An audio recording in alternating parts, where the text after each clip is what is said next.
Welcome back to the best division in football with Awthentik and the Beard, presented by All or Nothing Studios. What's up, everybody? Thanks for tuning in tonight. Saturday preview show, kind of a weird day. We don't normally do Saturday shows. Glad everybody's in here. I see the chat's already popping.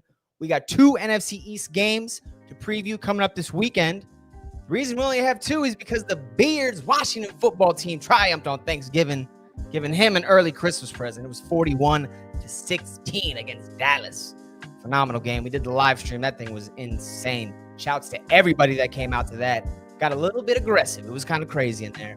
Let's say what's up to the boys. Awthentik, you had your bye week of rest, man. It's time to get back at it. I know your confidence is sky high. How you feeling going into the weekend? Feeling good, man. Confidence is definitely high, but I'm feeling like this Bengals game could definitely be a trap game one time. This has felt like the longest week of football, man. I don't know about for y'all. Y'all had the game on Thursday, man, but it feel like the Giants been off for like 3-4 weeks here, man. I'm definitely hyped. I'm ready for some football, man. I see my man Afghanistan in the chat early. What up, fam? Definitely gonna be on the Hubs channel too tomorrow, live streaming the game, man. We're gonna be doing some play-by-play and some reaction over there. He just hit me up last minute. I told him I'm down for that, man. But other than that, man, I just been cooking up some beats this week. Nice. Finished up a mix for two artists. My homie Knives, this singer from the area, from the DMV area, just dropped a single, real like atmospheric, dope vocal vibe, man. Definitely go check that out. That's all over my Instagram page. But other than that, man, I've just been cooling and just waiting for some football, man. Just waiting on some football. It's been a minute. Is it just going to be you and the Hub, or you guys going to be bringing people in all game? I think it's going to be just me and the Hub. I was going to extend the invite to y'all. If y'all want to pull up too, man, you guys can hop in the live stream as well. I was going to say, if he drops that link, I might have to. I'd like to talk to the Hub. He's a smart guy when it comes to football. Yeah, Hub knows his stuff, man, for sure, yo. The Beard, man, how's it going? Your hair growing back, buddy? Man, kind of quick on the sides, for real. I'm hoping it grow back, you know what I'm saying, where it was thinning out a little bit, though. That's for real, man. Hey, Tim told me that. I didn't get that. He was like, yeah, it's kind of thinning out up top, you know, so I cut it. For a brother like myself, when it's thinning out up top, you can't cut it. I don't think I'm gonna ever cut the top off again. This the thing, though, is I think it was thinning out because, you know what I'm saying, I was pulling it back so much. Oh, yeah, you're getting that tight bun vibe. Yeah, so that might be it, man. But I'll tell you, you know, it's supposed to be like a crazy busy weekend for me, you know, with Black Friday and Small Business Saturday and Cyber Monday coming up. So you got deals? I've been running some sales, trying to put in as much work as possible. It's been kind of slow though, but you know, that's expected with the way that the economy is and everything like that right now. So, you know, but there's been some crazy college football stuff. You know, it's interesting how Awthentik was talking about a long week of football, because football is like, you know, college basketball just started, and then college football and Thanksgiving, NFL, it's kind of like just like really all stretched out. And so Notre Dame, you know, they won again. They beat number 19 North Carolina, so they are still undefeated. That was yesterday. And they only got what Notre Dame? Notre Dame is number 2.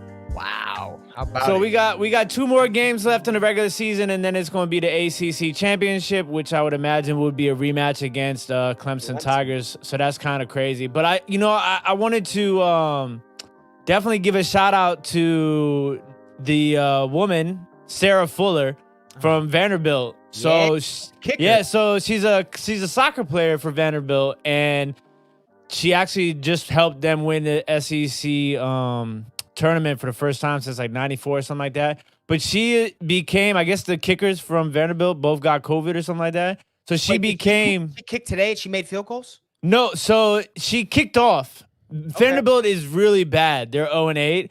So they didn't even get her in field position a chance to kick a field goal or an extra point. But she did kick the ball off in the second half. She boomed him, end zone? I think it was a squib kick. Yeah, short squib kick along the left sideline. It only took one hop. Homie caught it, and his knee was on the ground. So it was a quick hitter. She didn't get to run down and make a tackle or nothing crazy. Yeah. So squib kick though, or I believe so, but we'll leave that. What'd you say there? Interpretation. I would say was it purpose. intentional? Yeah, like did they? Oh yeah, it was definitely intentional. Yeah, 100. I saw the replay go out of it. there with the big chance and muff it. That wouldn't be good. You want to see her shine. Yeah, that would not be a good look. I wanted to give a shout out to the running back from the University of Buffalo. This dude put up some crazy stats today.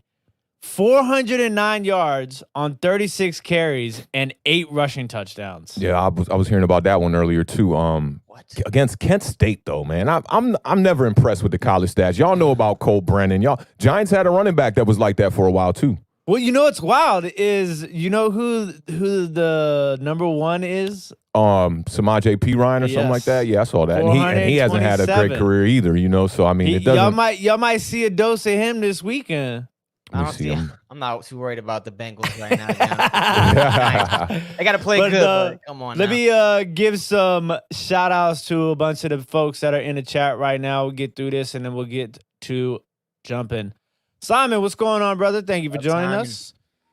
Lax 044. Always. What up? Lax Waterfly. in the building one time. Waterfly is in the building. Joel, what's going on? Thank you for joining us. What up, Joel? Sunday, what's good? Always. What's good?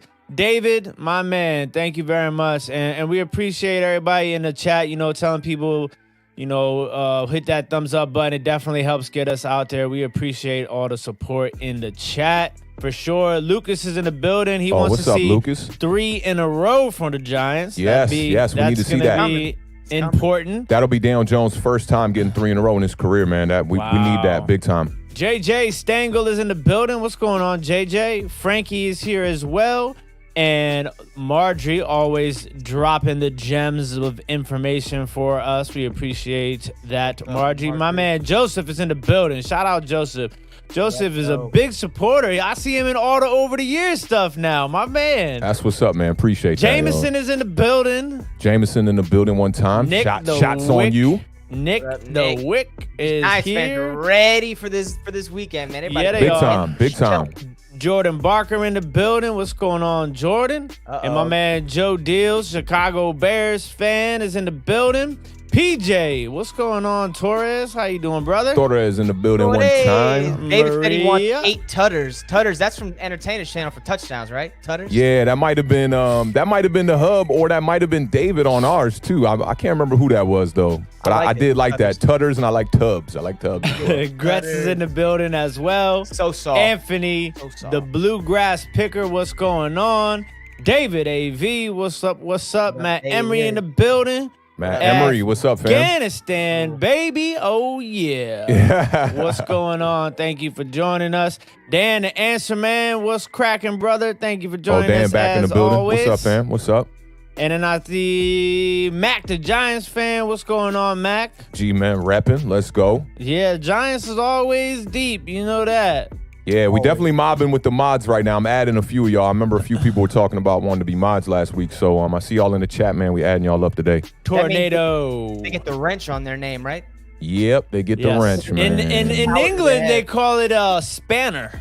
A spanner. There you go. Much better term. It made new beanie. More accurate. For Awthentik, says David. Oh, yeah, my girl told me bring this one out. This is a throwback. I had this Michelin S for like 15 years maybe. Got to be about 15 years. Tracy's in the building as well. What's going on, Tracy? Tim's always. And the man, the myth, the legend, Bobby. Bobby.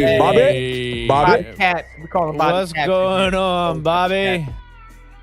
And I think that's there goes the hub. What's going on? I see the hub in the building. What's up, fam? What's going on, brother? Tomorrow, man. Heard Awthentik's gonna be on your show. That's gonna be sweet. I'm definitely tuning in. Yeah, pull up, bro. Pull up. It's going to be a great time. Hopefully we get a dub and a couple of tubs. And, yeah, the Giants take this W. That'll be a beautiful thing. I'd feel good about it if I was a Giants fan playing the Bengals. Yeah, normally on our Thursday preview show, we pick all the NFC East games coming up on the weekend, as well as the Thursday night game. Obviously, it is not Thursday. It's Saturday, so there's no Thursday night game to pick. We're just going to pick the 2 games from the NFC East tonight. But the records, the beard, he was asking about this during our live stream on the Washington game because he knew he did pretty well. He had a 3-1 week last week. Awthentik flipped around, had a 1-3 week. They are now tied 25-17 on the year. I'm so far down that I don't even want to tell you my record. I'm in 3rd place. They're both tied for 1st. Maybe I'm in 2nd place. I don't know, depending on how you want to see it that way. We're gonna give you our pick. Wait, how? I was 1-3. Whew, so we're not counting that the Thursday game yet, right? No, I counted both the Washington games. So you picked Washington against the Cowboys. But you picked us to lose to the Bengals. The beard picked us. Oh yeah, yup. And then we all picked the Vikings, and the Vikings lost. There's a couple games that we didn't get right. That was awful. That was also. How about that? Washington and New York are both on 2-game winning streaks. Oh, y'all are on a 2-game winning streak, huh? Yes, we are. I feel much more confident about the Giants making it 3. Well, yeah, because, I mean, they get to play the Bengals for their 3rd win in a row. We have to play Pittsburgh. And we softened them up for him, too, man. He got Ryan in there. Yeah, took care of that quarterback for us, I don't man. even think Ryan Finley is getting the start. He's not. The kid, what's his name? Brandon Allen? Brandon Allen, yeah, who's got 3 starts for the Broncos previous to joining the Bengals. He's going to be getting a start. A lot of people are asking why he wasn't listed as the backup quarterback anyway, because supposedly in Cincinnati, word is out that he's the better backup quarterback and that Ryan Finley shouldn't even have been the backup. Yeah, I mean, he didn't look good in his limited appearance. So he was bad. If you can go anywhere else other than what you've known as bad, why not give it a shot? Brandon, yeah, that's facts. Hopefully he's related to like Kyle Allen. Maybe Kyle Allen has some moments to watch. Yeah, Kyle Allen definitely, or the Allen from the Buffalo Bills, maybe. Tim Allen? Jim Allen. Josh Allen? Tim Allen. My man Damon was locked up with Tim Allen in Michigan back like 20 years ago or something like that, 15 years ago. They was locked up together.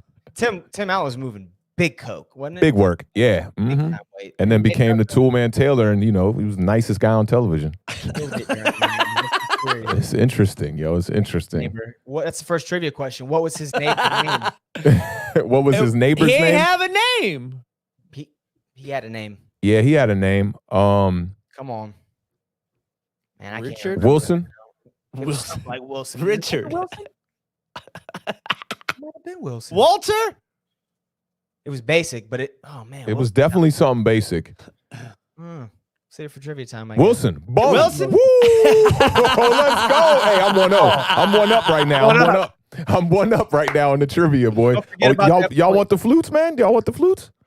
We'll get them early. We're going to start with trivia time tonight. Let's get right into it. I'm going to go on the board 1-0. Going to question number 2. There we are. All right, let's get into review. Yeah, man. Let's get it, dog. The way I felt about the Dallas Cowboys 4 or 5 weeks ago after Dak Prescott hurt is the way I feel now about the Philadelphia Eagles. They don't really register in my mind when I think about this division. Even though they're healthy, they don't have the same excuses, but that's how I feel about them right now. Like, I don't even know why we're doing a preview on them, but they are in our division, so we're going to talk about it. They have the Monday night game this week. They are going to host the Seattle Seahawks. Seahawks coming off that win against Arizona. That was nice, 28-21. The Eagles lost that ugly game to the Cleveland Browns, 22-17. Seahawks are getting some players back. Chris Carson, running back. He was their number 1 guy last year. Coming into this year, they found some people to replace him, but he's been their number 1 back when healthy. And if they can kind of keep the ball out of the air and maybe slow it down, they might have a better chance against Philadelphia for sure. And they're also getting back cornerback Shaquille Griffin, inarguably their best secondary player, in my opinion, and their best cover corner. Knowing how bad the secondary's been, anybody coming back for them can be good news for that. So that's a good side on their front. Talking about Carson Wentz, he's the first quarterback to be sacked 40 times in the first 10 games of a season since Ryan Tannehill in 2013. And Lane Johnson was ruled out for the year. A couple other injuries they got on the last minute. Eagles are still busted up front. We know Seattle's defense isn't all there, but Carson Wentz is still going to have to get rid of the ball if they want to see success. Another stat for you, Russell Wilson is 10-1 in his career against teams who have 3 or fewer victories in week 10 or later. Kind of a convoluted number, but I think it just boils down to the fact that Russell Wilson beats bad teams late in the year. And I think my panel would both agree the Philadelphia Eagles are a bad team. Miles Sanders is doing pretty well, 5.7 yards a clip, 585 rush yards on the year. You know, Boston Scott's come in the last couple weeks, done his thing. It's really time for Doug Peterson to start running the football. Awthentik, man. Seattle's been a weird team this year. They score with the best of them, but their defense is just giving up everything. How do you see this game going? Do you see Philadelphia staying in it or like blowout city? Man, I think this game is a bit tough to judge because you know that the Eagles are clawing. They're trying to get a W. They're trying to even just stay in a game here. And, I mean, Carson Wentz, man, it's just been a struggle for him. Like you said, he's the most sacked quarterback in the NFL, man. 40 sacks is ridiculous. But Russell Wilson is not too far behind him with 33 sacks this year. He's 30th in the NFL, which is crazy. I was talking to Tim about this off air. For a guy playing at the top of the league, Russell Wilson is being sacked a lot, and he's not taking care of the ball in his last 5 games here. 7 interceptions in the last 5 games. He's got 10 on the year. I want to say that that's third in the NFL, man. A lot of bum quarterbacks don't got 10 interceptions yet. And I know people have been talking about Daniel Jones' ball security as well, but he hasn't thrown as many interceptions as Russell Wilson has. But I think the formula for the Eagles is going to be definitely run the ball. Miles Sanders, man, they're just not giving him the rock enough. We talked about that last week. He's never seen 20 carries in his career. He's coming in with 86 yards per game, which is really good, man. 3 touchdowns on the year. But I think the biggest problem here is that Seattle's rush defense is pretty good. They're 4th in the NFL. They're only allowing 3.6 yards per carry and 91 yards a game. And on the flip side of the ball, man, and me and Tim talked about this a good bit too, a lot of Russell Wilson's struggles come from when he's throwing the ball more. And that's with the lack of the running game. We know Chris Carson has been banged up all year long. And in 4 of those 5 games that Chris Carson was there, those were wins for Seattle. The one game that they lost was the game that he got knocked out against the Cardinals. So the Seahawks are definitely clawing as well, pun intended, for some running game here, man. And Carlos Hyde, he showed up last week, man. He was a solid replacement. 14 carries last week, 79 yards. He was getting 5.6 yards per carry, and he had a touchdown. I think if Russell Wilson can rely on that a little bit more to open up the pass, and you'll see another big game from DK Metcalf, who's been pretty quiet for a couple weeks here. And Russell Wilson, we all know, MVP caliber guy. He's just got to clean it up. Last week, he began that journey. He started that. He was 23 or 28, 197 yards and 2 touchdowns. So, I mean, I think that's the kind of game you want. Only 5 balls hit the ground, no interceptions, no turnovers. That's what the Seahawks are going to need more of. I mean, I'd look for the Seahawks to control this game. I know everybody in the NFC East is banking on the Seahawks to get this dub. No team has gone to the playoffs with 8 losses, so let's just rule out Dallas right now. That tie, that might be what the Eagles are hanging on to, is that tie. But offensively, man, the Eagles they're just terrible, man. Points per game, they're 24th. Yards per game, they're 26th. Yards per play, they're 28th. Third down conversions, they're 28th. So, I mean, this offense has really been the problem here. Defensively, they haven't been that bad. I mean, 34 sacks on the year, 76 quarterback hits. That's 2nd and 3rd in the NFL. So, I mean, really, they just need to clean it up offensively. Carson Wentz is kind of starting to look like Jameis Winston.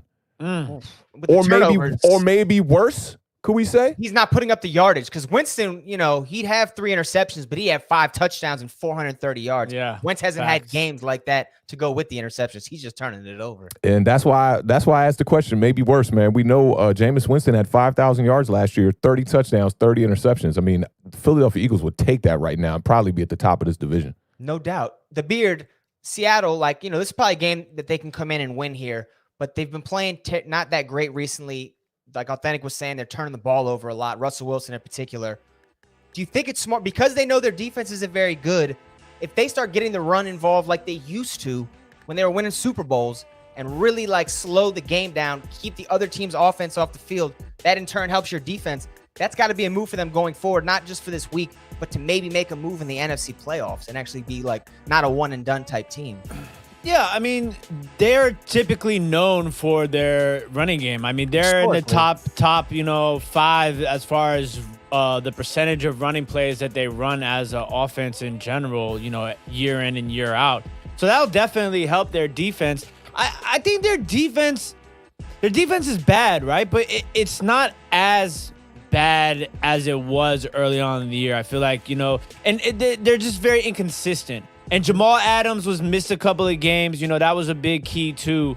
I think in this game, you're going to see, I think it's going to be opposite, actually. I think Philly might actually try to run the ball a lot more than they have been in previous weeks. Even against, that's the strength of the Seattle defense. Yeah, because I think that in the middle of the field, in between the tackles is where Philly likes to run the ball. So if they can pound it inside, then that might allow Jamal Adams to move in closer to the line.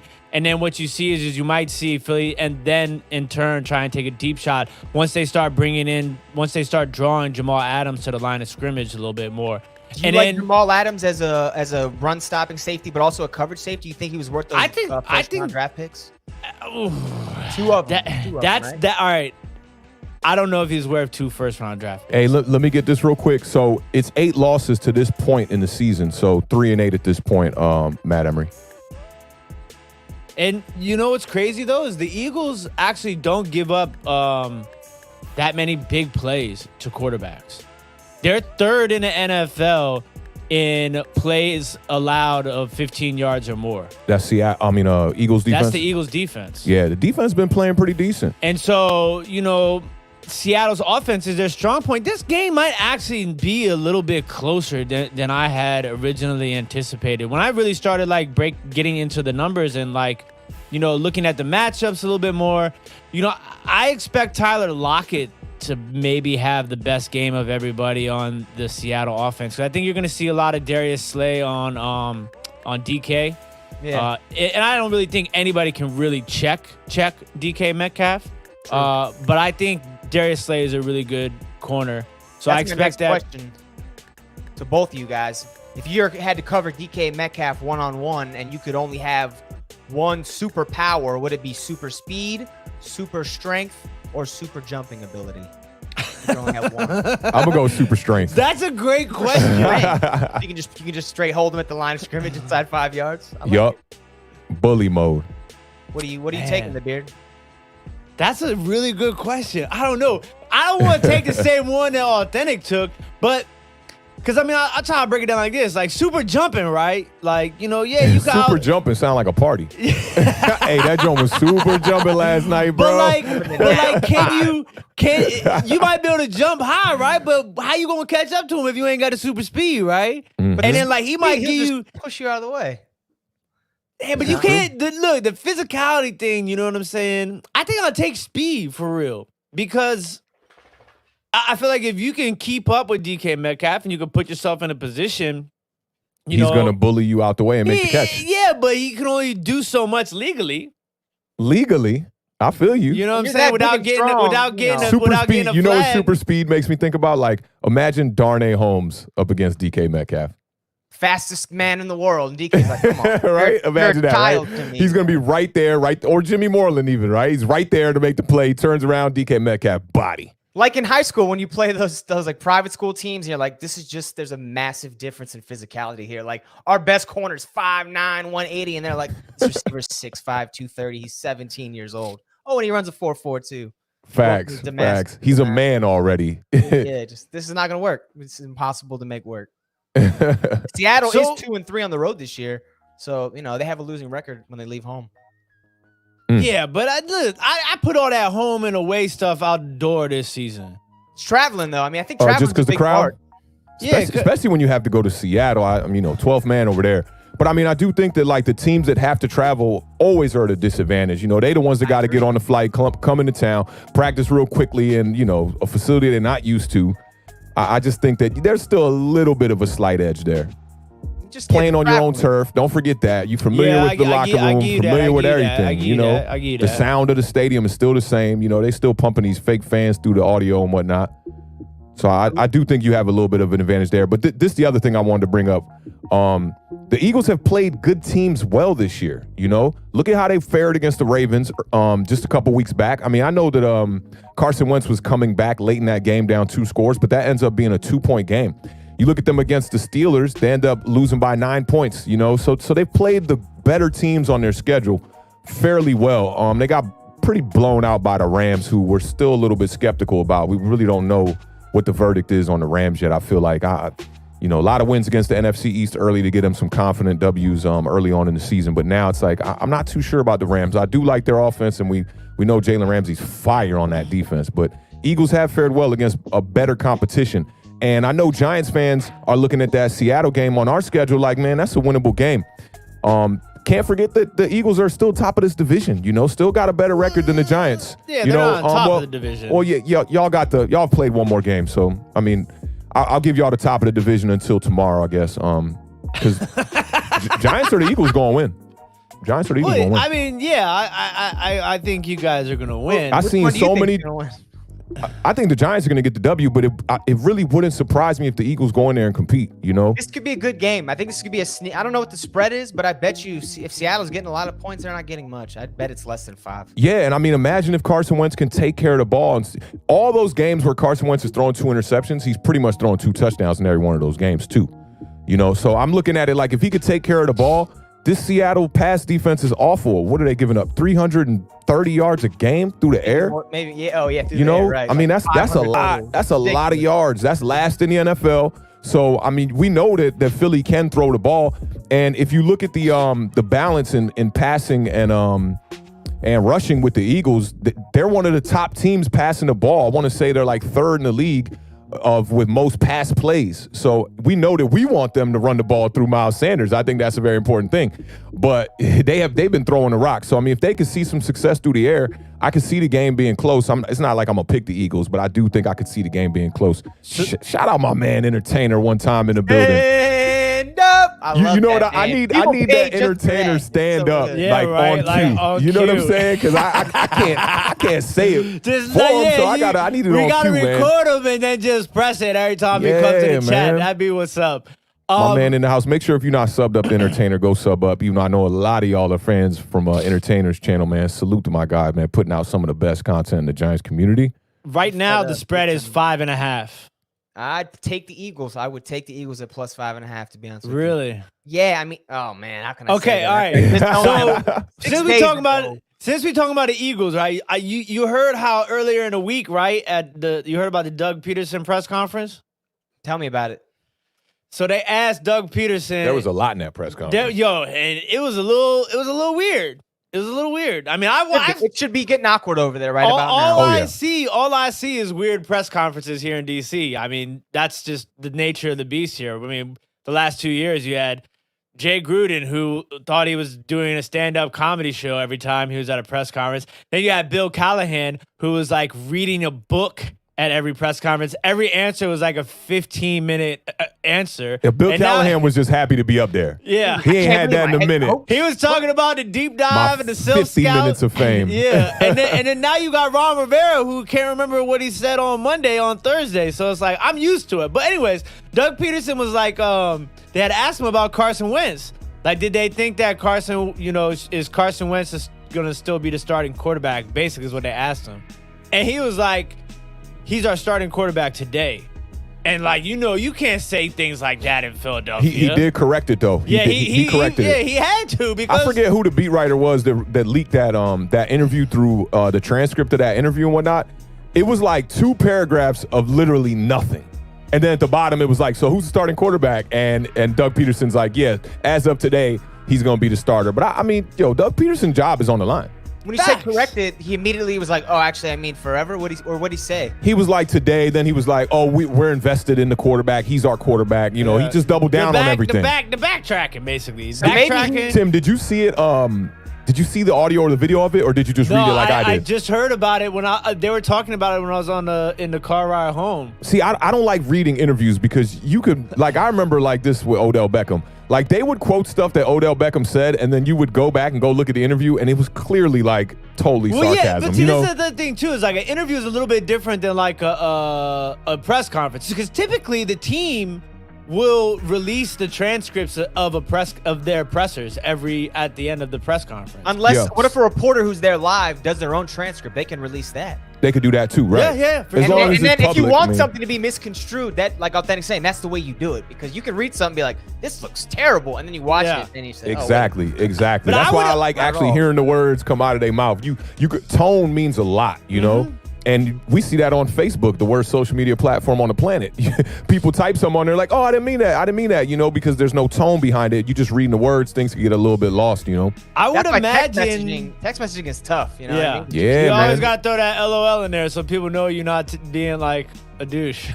Facts. Yo, them emojis, and people still don't read through it. I'll put like the laughing emojis. I'm just playing. They be like coming at me all seriously. I'm like, come on, bro. Was that a sarcastic laugh or was that a laugh? I can't. Right. Yeah, right. You think I'm funny? You think I'm funny? Right. You think I'm funny? It's one of those, man. Shoot the whole place But up. I'd imagine it probably came off worse listening to it. Did you hear it and see it, or did Nah, you that's why I was asking you because I read the transcript and I was like, come on, man. Like literally, it was 2 paragraphs, bro, and then in bold at the bottom 3 questions that really all they had to do was release the 3 questions. So look, this the thing though. If you notice a lot of times when coaches feel like they're in like their job's on the line, right?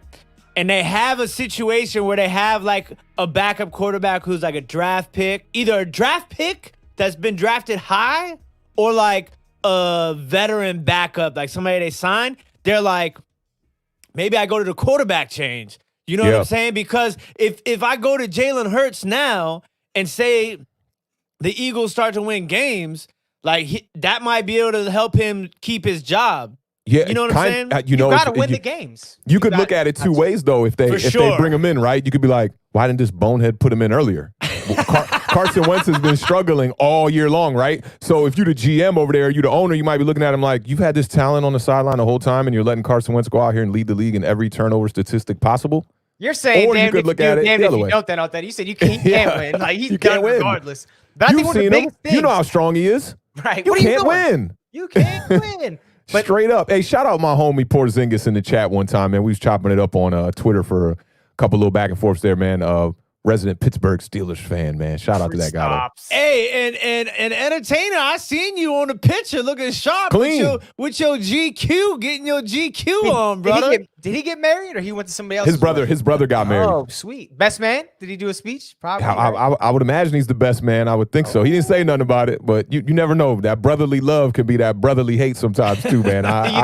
From experience, trust. You think Chris grabbed the mic when he got up to do a speech like, stand up, gathered here today? Like, that would be so good. Everybody would that would be hilarious. Man. That would be, that would have went viral right there. That would be hilarious. While we're here, do you guys mind giving me a pick and a score for Seahawks at Eagles? You want me? Go ahead. You get that first, bro. Do I gotta go first? Yeah, I always go first. Give you time to look at my score and be like, you know what? I'm going with 27 too. At the Beard, you don't have to show your work, man. You can just go ahead and tell me a score if you want. I mean, if you want to give me some players, I ain't never been one for showing my work. You said you ain't got to show your work. Because hey, dog, I tried to do long division with some homies at a party like maybe 3 years ago. Bro, we was struggling. That sounds so funny the way he said that. I tried to do long division with the homies at a party. Like, y'all was at the party doing long division. You know, you get drunk, you start having competition. I know what kind of night that was. You remember that at the old house? You remember that night when Patrick was like, I'm faster than you, bro. I'm faster than you. I was trying to tell these boys, Awthentik, he about a 4.5 40, kind of fast. So we get back and forth talking junk for like maybe a good 30 minutes. I'm like, man, let's go outside and race right now then. We go outside and race.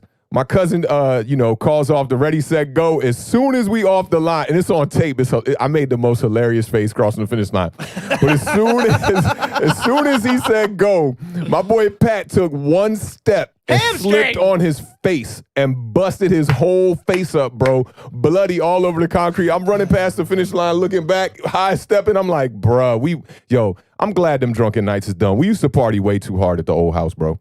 And why does Pat, when he goes down, he always goes face first? That's facts. Remember the Giants Washington game? Man, we were at let's get one more story. No, that was crazy. Hey, but we still got in the game. We still got in that game. You said the one group text out with the picture, and it was just Pat's face, and I was like, I don't think they made it in. They made it in, though. We made it in, man. I don't know how. We made it in. It was wild. And we got the W that game too. I want to say I'm pretty sure. I think that was the first half blowout. Probably. All right, the Beard. Mark Sanchez. So like I said, I ain't wanted to be showing my work because I'm like kind of like Goodwill Hunting a little bit, right? But you ain't know that? I didn't know that. No. Yeah, I'm like Goodwill Hunting. But the chalkboard ain't is in my head. Like I just the numbers, you know what I'm saying, be all over the place. But look, I'm gonna pull this one out. So I think we see Jalen Hurts take over for quarterback in this game. That's my bold prediction. After what we just said, you think that Wentz will get benched in this game? Or I think Carson Wentz gets benched in this game. Wow. That's my bold prediction. And I think Jalen Hurts. Will it be in a close game or a blowout? It will be in an in-betweener. So like, kind of like Tua? Like a like a two possession, score differential. Yeah. And I think they bring in Jalen Hurts, and he makes a little run, like point wise. I mean, okay, I was about to say, because when Jalen Hurts comes in the game, they give him the run. Like no pun intended. Right, it's pretty obvious. 2-point conversion, Jalen Hurts in the game, he's getting the ball on the run. But I don't think it's enough, and I think Seattle wins by a final score of 31-21. 31-21. Yeah. All right, so Jalen Hurts comes in the game down 10, leaves the game down 10. Those predictions mean nothing because we don't count those little, like, the beard side predictions. So, But, I mean, if you miss it, I will call you out on that. Like, Jalen Hurts, he's going to be running water bottles back and forth. Carson Wentz going to be throwing 3 interceptions, smiling the whole time. Carson Wentz going to throw. He's going to throw. He's he good just jogs off the field like nothing just happened. I bet you the over-under on Carson Wentz in Vegas for interceptions has got to be 2.5 every week. It's probably 1.5. It's probably I would go 1.5 too, because he's normally throwing about 2 a game, it seems like. Right. Authentic, man. You had some good stats about the Seahawks and their struggles recently with turnovers. Kind of interested to hear your pick and your score. Yeah, man. The Seahawks, man, so far this year have allowed teams to score a lot of points. I think that the Eagles are going to get somewhere in the high 20s. I'm looking back at this Dallas Cowboys game as reference. Seahawks beat them 38-31. Seahawks also struggled with the Patriots 35-30. And they kind of struggled with the Falcons 38-25. So I like that 38. I'm going to go 38-28 Seahawks. I want to go Philadelphia. I think it's going to be close, but I can't go Philadelphia. I said I was going to disown them, so I'm going to disown them. Yeah. Do it. I'm going to go low score than that, though. I think when these teams meet up, it's going to be kind of in the trenches type game because even though Seahawks haven't been running it like they used to, Chris Carson back, Miles Sanders playing well, Boston Scott playing well, these teams could run the ball a lot. So I'm going to go low scoring. I'll take Seattle, but give them 28-24. I like 28 too. Seahawks have scored over 28 points in every game except one.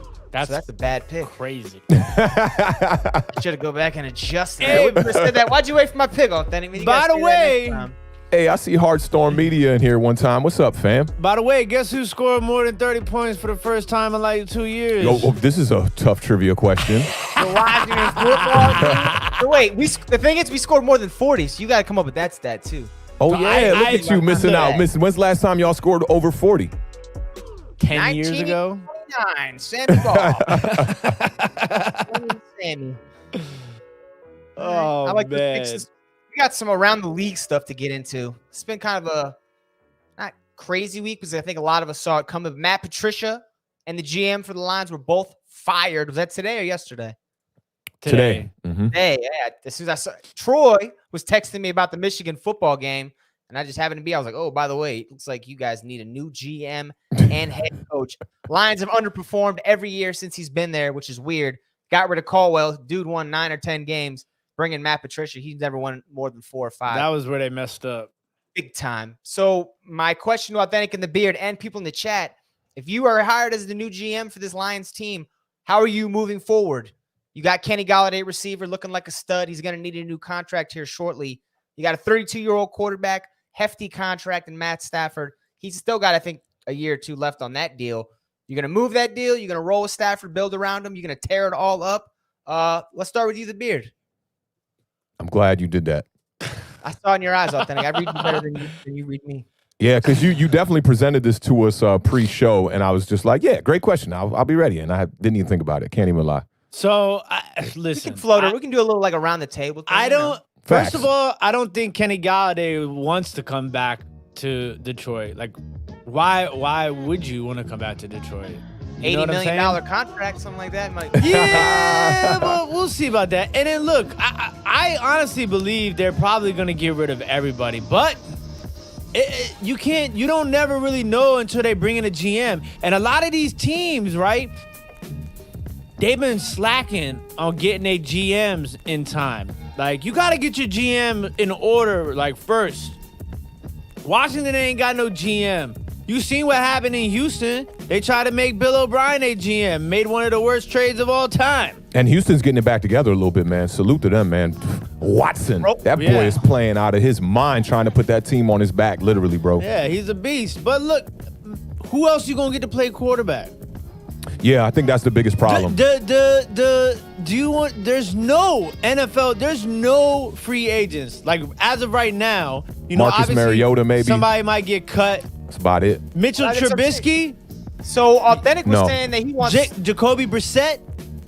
What about the dude from the Jets? Sam Darnold, right? Sam Darnold would be a fantastic trade to start your franchise over with. But I think there's no telling if he's the guy. But I like what he did in his 6 wins last year, 2019, with the Jets. But this year, you've seen it. The injuries are lingering still for him. He just can't stay on the field. And I don't know if that's just a product of being the Jets quarterback. I think next year we're going to see that when you see Trevor Lawrence go over there, unless he pulls like a Eli Manning and says, I'm not playing for y'all. I think we'll see that because it's going to be hard to win as a Jet for sure. So maybe Sam Darnold is better than everybody thinks he is, and that might be the trade. But you'd have to get some kind of 3-way kind of trade going here, something like that, because I know that the Jets, they're not going to be interested in Matthew Stafford. But I think a lot of organizations right now are trying to bring in the young quarterback without having the seasoned OG to kind of show them the ropes, And the last couple guys, I feel like, Patrick Mahomes had that in Alex Smith. And you see it in Washington right now. Washington's going to have a big decision in the offseason about what they're going to do with Alex Smith. I think with Detroit, even if you're going to blow it up, it might be the same kind of scenario. I mean, Matthew Stafford is like 31, 32 years old or something like that. 32, I believe. 32 years old. He's still got a couple good years left in the tank. They wasted most of his good years, if you ask me. Yeah. And, then Megatron leaves and retires, and they don't make no moves, Kenny Galladay, I wouldn't bring him back. He's injuries. He's missed a ton of games now, 2 years in a row. And it's almost like that little taste of greatness because when he's out there, him and Stafford are amazing together. But if you can't see the field, what do you like to say, Awthentik? Availability is the best ability. It's the best ability, man. Straight up and down. That's why Eli was great. It's like, listen, there's no, it hasn't worked. Let's just be flat out real. Like, I mean, it looks good in certain instances, but I mean, you're at this point, it just hasn't worked. Sometimes you just gotta, blow it all up. I think they'll blow up as much of it as they possibly can, and then they'll probably keep Stafford. I mean, maybe for a year they'll probably draft a quarterback. It also depends on how they finish out a season. Awthentik makes the greatest point though, and it's so true. If you've watched football the last 20 years, we'll say 15 years, the 2 best quarterbacks by eye test, they also both have rings. In my opinion, maybe not yours, is Aaron Rodgers and Patrick Mahomes. And both these guys started on the bench behind good Pro Bowl quarterbacks and got to learn and hold a clipboard. And those, in my opinion, those are the best quarterbacks I've seen on a football field. So there's something to be said for sitting back there for a year or two. And you can do a rebuild and still keep Stafford, I think. Yeah, that's what I think you have to do, because if you go any other, you're going to be paying him what you're paying him, right? If you bring somebody else in, like we said, there's no free agents. There's just no free agent quarterbacks. So, like, if you're trading for a quarterback, I mean, you're going to mean you have to give up equity. And if you're going to be rebuilding a franchise, the one thing that you don't want to be giving up is draft picks. Yeah, I mean, definitely not. Fitzpatrick, you're going to be out there probably. That guy's always floating around for Fitzpatrick is technically a free agent. I think but that too old to bring in. What about Tyrod Taylor? Because the Chargers are obviously going to roll with Herbert now. What about Ryan Tannehill? Wasn't he on like a 2-year deal, or did they extend him? He just got the big monster deal in the offseason. Yeah, there ain't nobody out there. And there's nobody. I mean, I looked at the list. Those are the best names: Jacoby Brissett, Mitch Trubisky, Jameis Winston. Jameis Winston for 200. Jameis Winston, man, that ain't you don't gonna look. work out. You don't Tyrod Taylor. Tyrod Taylor's also. Don't forget Tyrod Taylor. Tyrod Taylor is serviceable for sure. Same thing with Jacoby Brissett. But the thing is, those are the kind of guys you want to bring in if you got a couple pieces. If you're going to try to rebuild it and blow it up, I wouldn't bring in Tyrod Taylor or Jacoby Brissett, to be honest. They have to draft a quarterback, right? Yeah, they got to draft a quarterback. Do they have young guys? But where are they going to be? Yeah, they're not going to have a high pick because they got, 3-4 wins already. So they're not going to get one of the top 3-4 quarterbacks unless, There's good quarterbacks later in the draft. Everybody's proven that. The best quarterbacks never seems to be the top overall guy, it seems like. But yeah, the Lions have 4 wins, and that's been their problem for a while. It's like they're never really good, but they're always kind of in the mix. 4 wins right now going into week 12. That's tough. David said Tyrod is ass cabbage. I don't know if we can say that, but that's... I don't know about... I mean, you really haven't even seen him play in 2 years, to be honest. Don't forget, when he was over there with the Browns, Baker Mayfield came in after he got hurt, 2 weeks. Tyrod Taylor got the worst luck, and then with the San Diego Chargers, they punctured his lung week 3 or something. Is he going to get breaded out for that or what? Because they did that to him, and now he's not going to be able to start for them again. So I know they're really, really tarnishing that guy's career. But last you saw him play when he was in Buffalo, dude was balling out. And the thing about Tyrod Taylor is he's a game manager who can run the rock. That's not bad. Man. That's what you want. The other thing we got to talk about, Ravens-Steelers game was postponed from Thursday, and now it's on Tuesday, I believe. The Ravens had another outbreak. We know Lamar Jackson was positive for COVID. This is the second or third outbreak they've had on their team. One of their strength coaches, I think, had symptoms, didn't say he had symptoms, came in, got everybody sick. The Steelers, their end, Bud Dupree. I know, Awthentik, you're a big fan. Facts. He's on a type of bonus system in his contract. He gets paid out $970,000 per game. This was a game they were talking about possibly canceling or moving way back. This would have affected my man's pocket, and a lot of the Steelers came out upset that the Ravens can't seem to keep it cleaned up over there. Do you think teams should eventually get kind of punished if they can't continue to control the COVID situation in their locker rooms?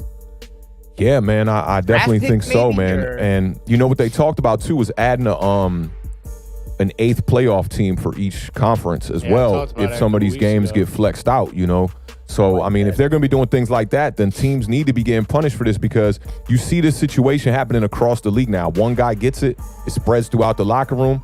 I know we haven't gotten to it, but the Denver Broncos, that's the situation they're dealing with right now. They don't even have a quarterback going into Sunday's game against the Saints. I just saw Adam Schefter reported that. All 4 quarterbacks, 3 of them, because they weren't wearing masks and they were caught on video without a mask, they're deactivated for this game. They cannot play in this game.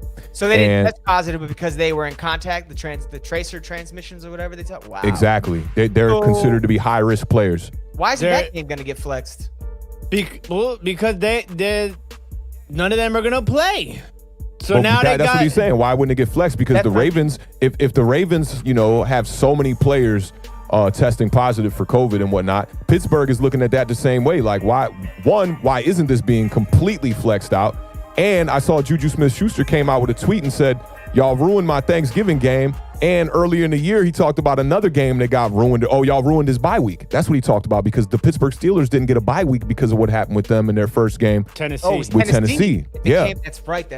I forgot. Yeah. I thought that it was Pittsburgh earlier in the year, but it was Tennessee. So Pittsburgh's getting rotten luck. I mean, they're 10-0, so I don't feel too bad for them. Well, and they're the ones getting punished. If you think about it, Pittsburgh's the only team that's really getting punished for this, and they really don't even got a lot of players who got COVID right now. Yeah, they just put James Conner on the COVID list, but I think it's a percentage wise.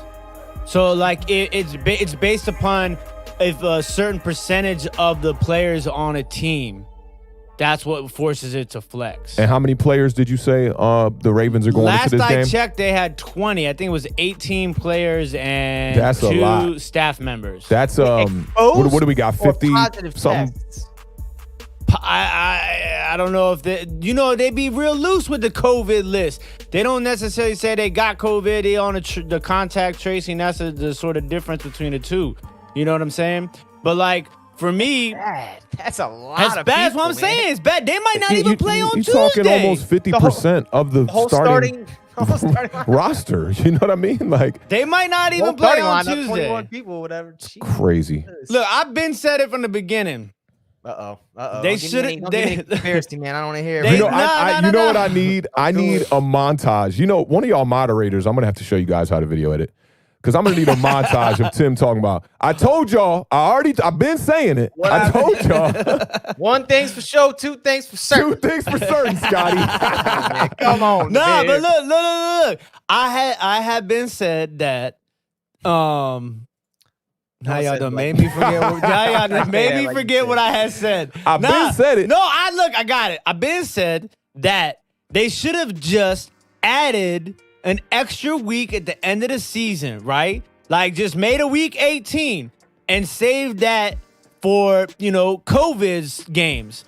And then you just push everything back a week later. Then the Super Bowl falls on President's Day. And don't nobody got to worry about not going to work the next day. The ratings would be higher. You know what I'm saying? Like, it would have all worked out. That's what they should have done. But now look where we at. We trying to throw games here and throw games there and Tuesdays and all this jumble. You know what I'm saying? But like, Margie, this is what Margie told me earlier, and I want to highlight Kendall it. Hinton. You got to see this guy's Wikipedia page. He played at Wake Forest, right? He played so little in college that freshman, sophomore, redshirt junior season is like there's one sentence for each season he played. This is going to be amazing. I can't wait to watch this man play for Denver. That's what's going to happen. They're going to put a wide receiver at quarterback. He's 6 foot 195. This is going to be the smallest quarterback you've seen in a while. Oh my goodness. He's gonna like Steve Sims out there. Yeah, it's gonna be scary out there. I mean, they gotta consider maybe pushing that game. Yeah, that's bad. I mean, you can't have that for this man's safety alone. You know what I mean? Well, I mean, look, why not? Ooh, that tone boy. That boy. That's what. Look, listen. No bull, yo. The name of the game. Got scared. The name of the game is the next man up.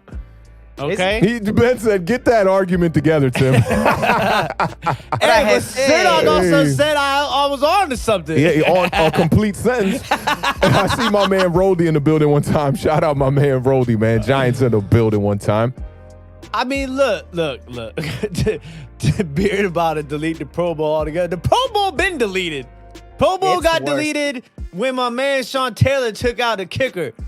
Yeah, man. Rest in peace to Sean Taylor, too, man. It was couple days ago. November 27th was the 15th, I want to say. 15 years since his death. 07, so 13th. 13 years, I'll never forget that, man. I'll never forget that day. One of the best safeties ever, man. So, I mean, look, they're going. It's going to be interesting. But look, the Saints got Taysom Hill playing quarterback, and the Broncos got Keaton Milton, right? Well, what is it? Kendall Hinton. Yeah, and Taysom Hill is good. You saw him last week. He balled out. Hey, we got loads of quarterbacks over there in New Orleans. I want to know if this Kendall kid is on DraftKings or not. He's got to be, right? He's an NFL football player. Nah, but he was on practice squad. But they activated him, right? Now he's activated, right? Yeah, he is. Yeah. You better believe, because they want all you. They want all you dummies to go ahead and plug this dude in, and he's about to throw 5 interceptions. No bull. Have like 8 carries for like -6 yards. Philip Lindsay and Melvin Gordon about to eat, though. I hope so, man. I got Melvin Gordon in my lineup. Philip Lindsay seems to be a little bit underwhelming this year, but the injuries definitely been hurting him. He had an all right game this last week. He had 70+ yards. Yeah. Him and Kyler Murray kind of run the same, like very compact, real tight in there. Mm-hmm. Kind of small guys. All right, let's take a quick commercial break. Then I got some trivia questions. And then we got one more preview to get to. We'll be back in 9 seconds. Hang tight. Trivia time coming.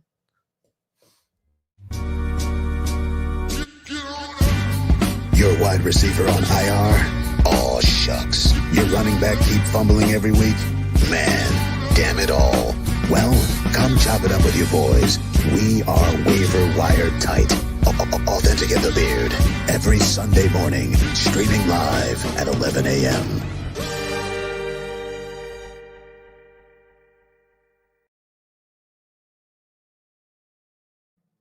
Waiver wire tight. That is Awthentik in the Beard. Oh, shucks. Damn it all. Out Sunday, but I can say tomorrow because it is Saturday. I can't believe I haven't messed that up yet. I'm going to mess that up. This Saturday broadcast throwing me off a little bit. Yeah, I know, right? Tomorrow morning, 11 a.m. for the parlay. We pick every NFL game over, under, and the spreads, as well as give you guys some plug and play for your fantasy or your daily fantasy. If you'd like to do the DraftKings, go for that $1 million. We have reached everybody's favorite time of the episode. Awthentik and the Beard present Jazz Trivia time. Trivia. Oh, that's like the 80s hip hop. Trivia. Thought you were gonna bring me the I'm trying to think who used to rap like that. I don't know, but I feel like House of Pain right now. Sounding like DOC out this joint. DOC. Trivia. When I rap. RIP to his voice when he got in the accident. I know, man. DOC was going to be the god. I got 3 questions for the boys tonight. Chat, feel free to chime in if you know the answers. They don't know the answers. They will steal yours. The Beard has taken his hat off. He is. Oh, you put it back on again. Okay. Hope he's ready to go. My head. Damn it all. Wait, wire tapes. I got to get him to do my trivia questions one time. I'll just sit back and relax and just have him play or something like that. All right. Now we're starting with the Beard tonight. Awthentik, great. are you ready? Awthentik is ready. The Beard, are you ready? Yeah, I'm ready. Yeah. He's ready. Trivia. Number I'm still trying one. to think who really used to rap like that. DOC sounds good. No, it wasn't not KRS, right? There's KRS somebody before. else. I'm going to remember in a second. That's trivia. It's in my head right now. Fourth trivia question. In 1986, New York Giants quarterback Phil Simms set the franchise record for passing yards in a game. He took the glasses off on him one time. Like, I got to get dead serious. You ready? Yeah, let's do this. All right, go ahead. Everybody focus up. You ready? Focused up. Let's go, All right, man. let's try this one again. In 1986, New York Giants quarterback Phil Simms set the franchise record for passing yards in a game with 513 against Cincinnati Bengals, same team you guys are playing this weekend. In this game, who was the Giants' leading receiver? 1986. Curtis Blow is the correct answer. Curtis Blow. That is exactly who I was thinking about with the trivia. When I rap like this, trivia. That's Curtis Blow 100, yo. Whoever said that, salute. These are the brains. This is the trivia. Okay, wide receiver for the New York Giants and Phil Simms. It wasn't Y.A. Tittle. He played quarterback, right? And he also would have been like 60, I think, right? He played way back. Are we not getting multiple choice on this? Okay. What year was that again? 1986. 1986. I can't name a Giants receiver from 1986. It's not Odell Beckham. I got that. I mean, It's not Plaxico Beers. no. I'm done. Y.A. Tittle is the answer. Y.A. Tittle. Ooh. Final answer? Still one from the chat. I don't have Beard? another answer. I can't name Still a one from the chat. What wide man, come receivers? The Giants have not had a lot of like high-end wide receivers over the years. Go with Glock's answer. Glock's answer looks good to me. And I would know. I write the questions. Haywood Jablomi. I definitely do got the chat in here popping too. Some people in the chat, I like these answers. So Tim's final answer? Haywood Yeah, Jablomi. man, I forfeit the answer. Somebody said Bad Dog would know. I like that. Yeah, I'm well aware.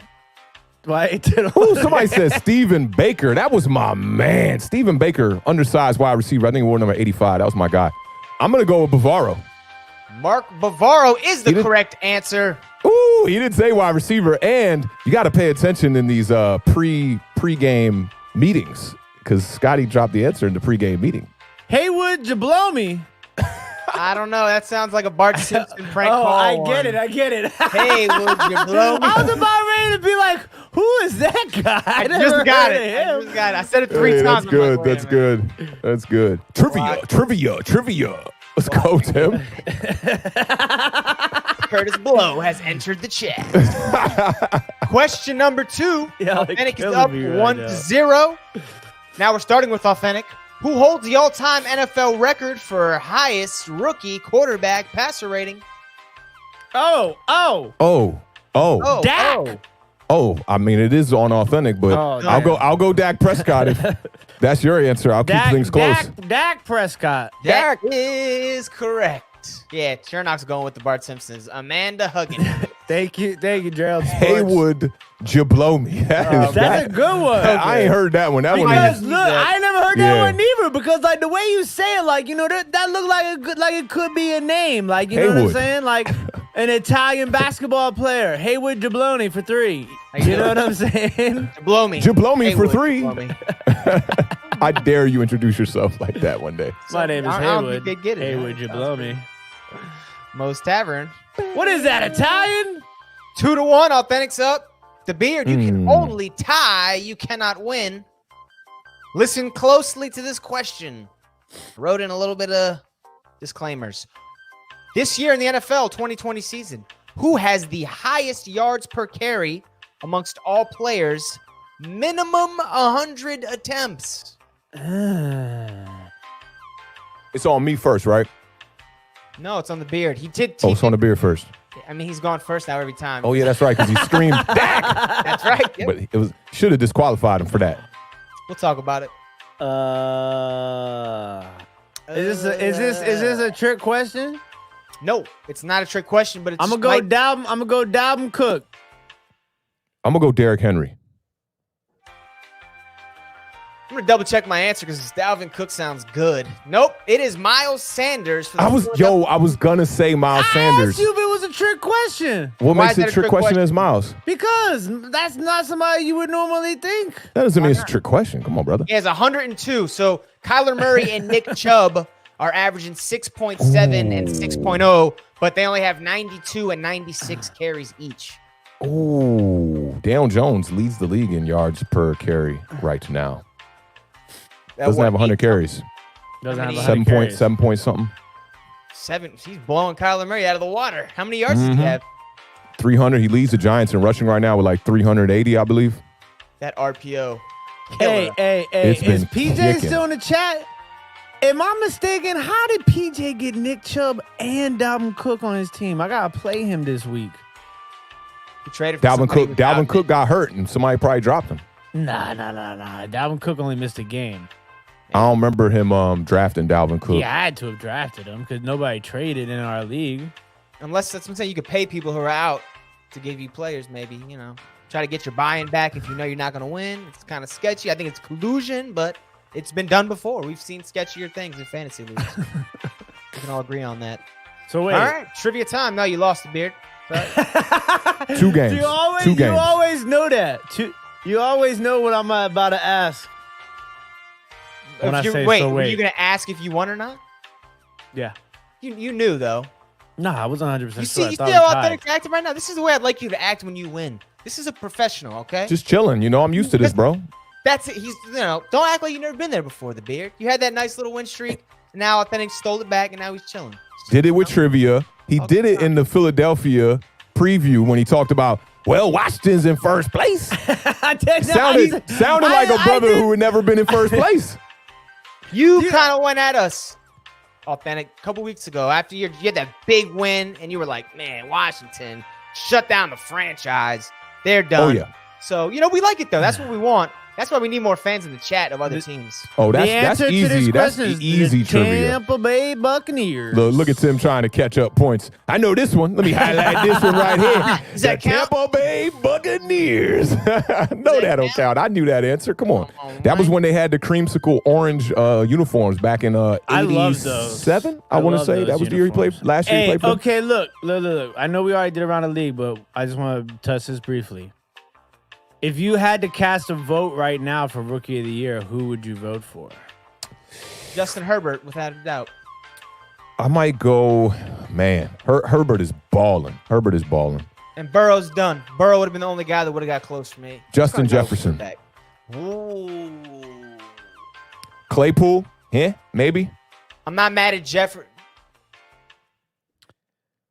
What is Justin Jefferson? I like that. I mean, if you like look go that. wide receiver, you have to. I don't know. I'd like to see their two numbers next to each other. I mean, Claypool's got had higher games, but I mean, and Jefferson started late, but they're both good. But it's gonna be Herbert, I think. It's gotta be Herbert, right? Claypool is at, let's see, 39 catches, 559 yards, 8 touchdowns. A lot of touchdowns. and he's got 2 rushing touchdowns. So 10 And total. your boy Jefferson Siri, is Jefferson stats. at 45 catches, 848 yards, and 4 touchdowns. So if he goes for like 1,400 and double-digit TDs, it's going to be hard to not give it to Jefferson. But, the way this kid in San Diego is going, he might throw for 4,500 through 12 games. Yeah, he's balling. And then what about, you got some good running backs too. Which are? James Robinson is the top 5 leading the league in rushing. I mean, I'm just saying dark horse, obviously. He plays for a really bad James team. Robinson. You got Clyde Edwards-Helaire. Yeah, who we looked up the stats and seems like he's kind of falling back. And now let's introduce Antonio Gibson. Oh, yeah. Touchdowns is crazy. Had a big game. What was he? Did he have 100 yards this past game? Yeah. So his second 100-yard game of the year? He has 8 touchdowns his last 5 weeks. Yeah, he's balling. So he's like picking up steam. But I think Justin Jefferson, Justin Herbert. Wow. Yeah. Yeah, Jefferson's getting the yards for sure. Touchdowns. Philly is going to hate to hear that name every year moving forward. Who's that? Justin Jefferson, because they had a chance to draft him, and who they scoop up? Rager. Yeah, we'll see. Rager might turn out. Yeah, quarterback struggling over there. That's the problem. And Kirk Cousins ain't really struggling. He's putting up some good numbers this year. Not a lot of passes though. That's the thing. I think if they were more of a throwing team, Justin Jefferson would even be getting more of his man off. But because they're a running team, it seems like the play action is opening up for Justin Jefferson, and he's making the big plays. Definitely. Johan Antonio Gibson too. Man, he's trying to come over do some card breaks. The Beard. He was hitting me today about it. He's like, "Let me use your setup, man." I was like, "You got to talk to the managers, I just work here." Oh yeah. We'll negotiate that, Johan. Got a little rental fee or something, you know what I'm saying? Yeah, you gotta wait until we launch the new channel. Is Jalen Rager a bust? Can't say 1 year in. I don't think anybody should ever be considered a bust after 1 season. Yeah, that's tough. Sure. Not even a full season yet. A Darius Geis situation maybe, or DeAndre Baker before 2 weeks ago. Those guys would have been considered busts, but Baker's got a second chance. Darius Geis, maybe somebody will take a chance on him when he's eligible to return. I don't know if he got suspended or what happened, but dude was a really good running back. I mean, the injuries kicked his butt early on for sure. I remember he got hurt in his first game. Then he came back and got hurt in like his second game when he finally got back. But I like the way he runs, man. We talked about him a lot last season. The dude runs a little too tough, and I think that's why he gets a little hurt. But he's a bruiser-style back, man. I definitely like his style. I don't know who would take the risk on him, though. I would say not sure, but I think he might have to serve some jail time. I mean, he had like three assaults against that same female in Virginia. So yeah, if he does make it back. All right, last preview. You guys want to get into it? Yeah, I think there's another team here. I think there's another team here. This is last game we're going to talk notes. about. Anybody here? Yeah. Oh. The one you guys have all been waiting for, Awthentik's New York Giants. Traveling to Cincinnati to take on the Bengals. Giants coming off the bye week, well rested, ready to get their 3rd win in a row. Bengals coming off a loss to Washington football team. It feels great because the Cowboys and the Bengals are coming off a loss to Washington today. That's pretty interesting to think about, and I love it. This is a 1 p.m. kickoff game. Bengals coming in 2-7-1. New York Giants at 3-7. This is an interesting one for you guys. The Giants have had a lead of at least 10 points in each of their last 6 games. They've been ahead by 2 possessions in 6 straight games. They're 3-3 in that stretch, but it just kind of shows what we've all been talking about. Giants are progressing towards a team that's in contention every week against any team. Daniel Jones, obviously the key to their success. He has 0 turnovers their last 2 games. Longest stretch of his career. I don't know if that's like a sarcastic stat when I read it, but I was like, okay, I guess it's something to build off of. He's looking for 3 in a row off that one. They announced today the original X-Man, O'Shane Ximines. He's definitely done for the year. Awthentik, I think he's been missing a couple weeks injury-wise anyway, but he's definitely done. Joe Burrow, you guys are welcome. Washington took him out. Ryan Finley, the guy who came in backed up, is not going to be the starter. The Beard's going to give you more information on the starter because I don't even know this guy's name. It's Allen, something Allen. Don't know who it is, though. Brandon Allen. Bengals offensive line has allowed 36 sacks on the year, and in turn, they've only gotten 13 sacks of their own. So if there's a team that Daniel Jones can kind of sit in the pocket, relax a little bit, take a breath, go through progressions, it'd be against this Bengals front. Awthentik, I know you got a lot to talk about on this. This is one question I have, talking about the Bengals not getting a lot of pressure. Is the RPO, which has been so effective for you guys, less effective when you're playing against a team that doesn't get pressure because you're almost relying on them to overextend themselves on the edges or up the middle to really get those gaps for Jones to run through. Yeah, I definitely hear you on that. It might be a little bit more difficult to run the RPO in this game. But, I mean, at the end of the day, man, defensive ends, their jobs is to contain. So it's going to be up to Daniel Jones, one of the best who can read that RPO, man, and see what defensive ends are doing. He knows when to keep it. He knows when to hand it. I got big faith in him. I mean, Daniel Jones has had a big run in damn near every game this year that he's played in. He's only had a couple games where he hasn't had a big run.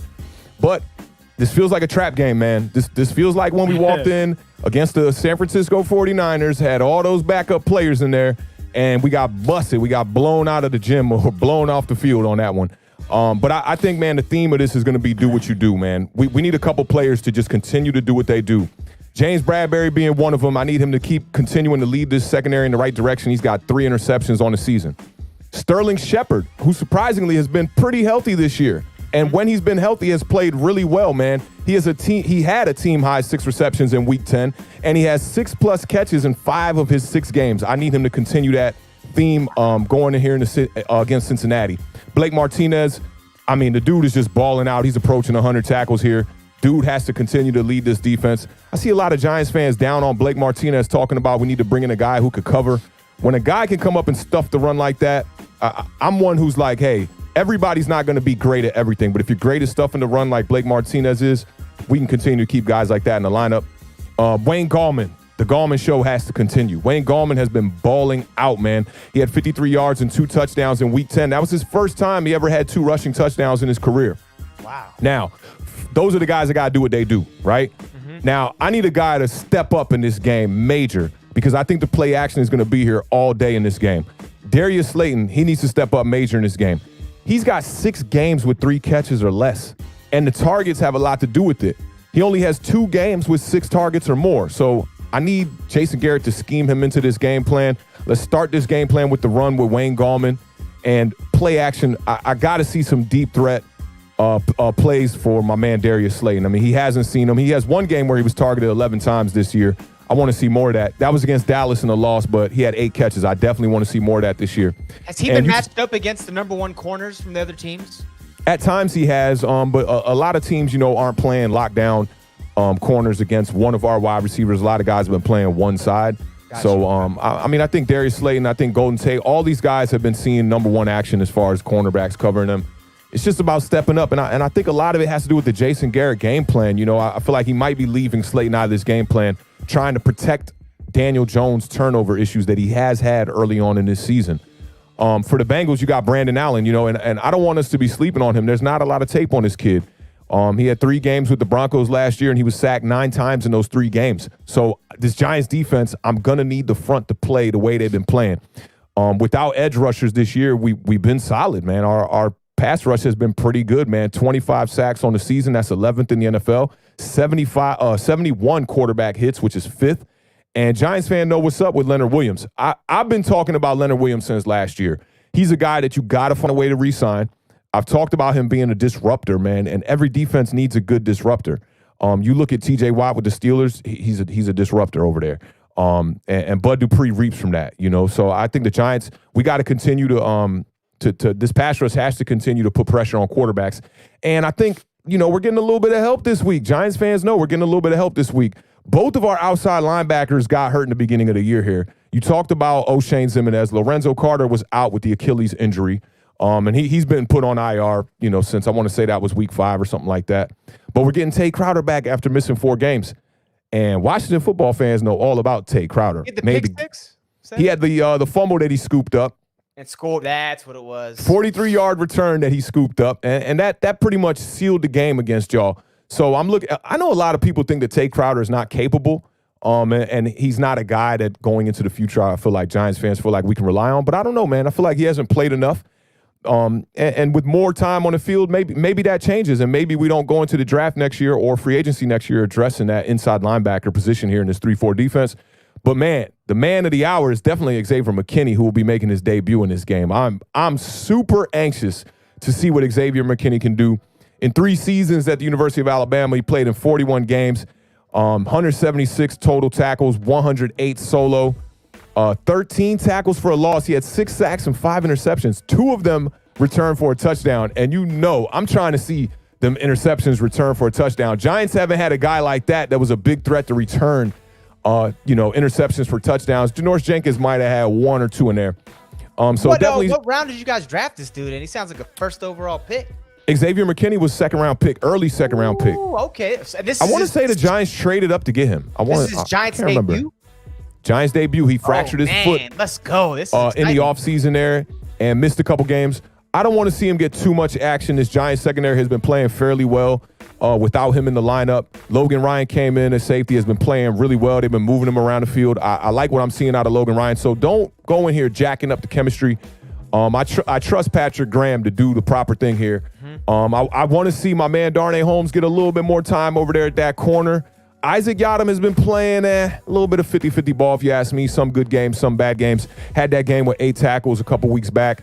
But you have seen him getting roasted in coverage every now and again. The Ryan Lewis guy, keep him on the bench. I don't want to see Ryan Lewis in this game, to be honest. Go ahead. Have they said how they plan on, has there been any talk about how they plan on working him in as far as like the game plan goes? As in like where? What position? Well, what position and like how is he going to be like on a snap restriction? Like is he going to be coming off the bench? Like, I looked at the interview with Patrick Graham. He didn't talk about how many snaps he was going to get.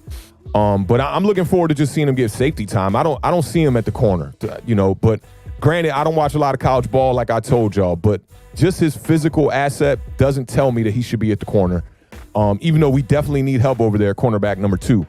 But I'm looking forward to see it. I just want to see them slow play it. Don't just go in there, throw him out here, giving them too many snaps. I think it's obvious what you need to do with Xavier McKinney here. And like I said, I trust Patrick Graham to do the right thing. And speaking of Graham, we're getting Graham Gano back. Y'all know Graham Gano been balling out all year. I thought it was 20 of 20 on the year, but the beard had to correct me. He's 20 of 21, but he's got 20 consecutive kicks. He missed a 57-yarder in week 2 early on in the year. We're getting him back off the COVID list, which is going to be that's a great thing for Giants fans because, Joe Judge coming from a special teams background, we got one of the best punters in the league, one of the best kickers in the league. We got to keep that going. All right, so we got the 2 phases of ball out the way. Let's go offensively here. Daniel Jones against the Eagles last week, 21 of 28, 244 yards and 1 rushing touchdown. This is the kind of game I want to see from him again, but I would like to see a passing touchdown here to Darius Slayton in this game. I want to see him work into play action. People have been saying Danny Dimes. I think we got a new name.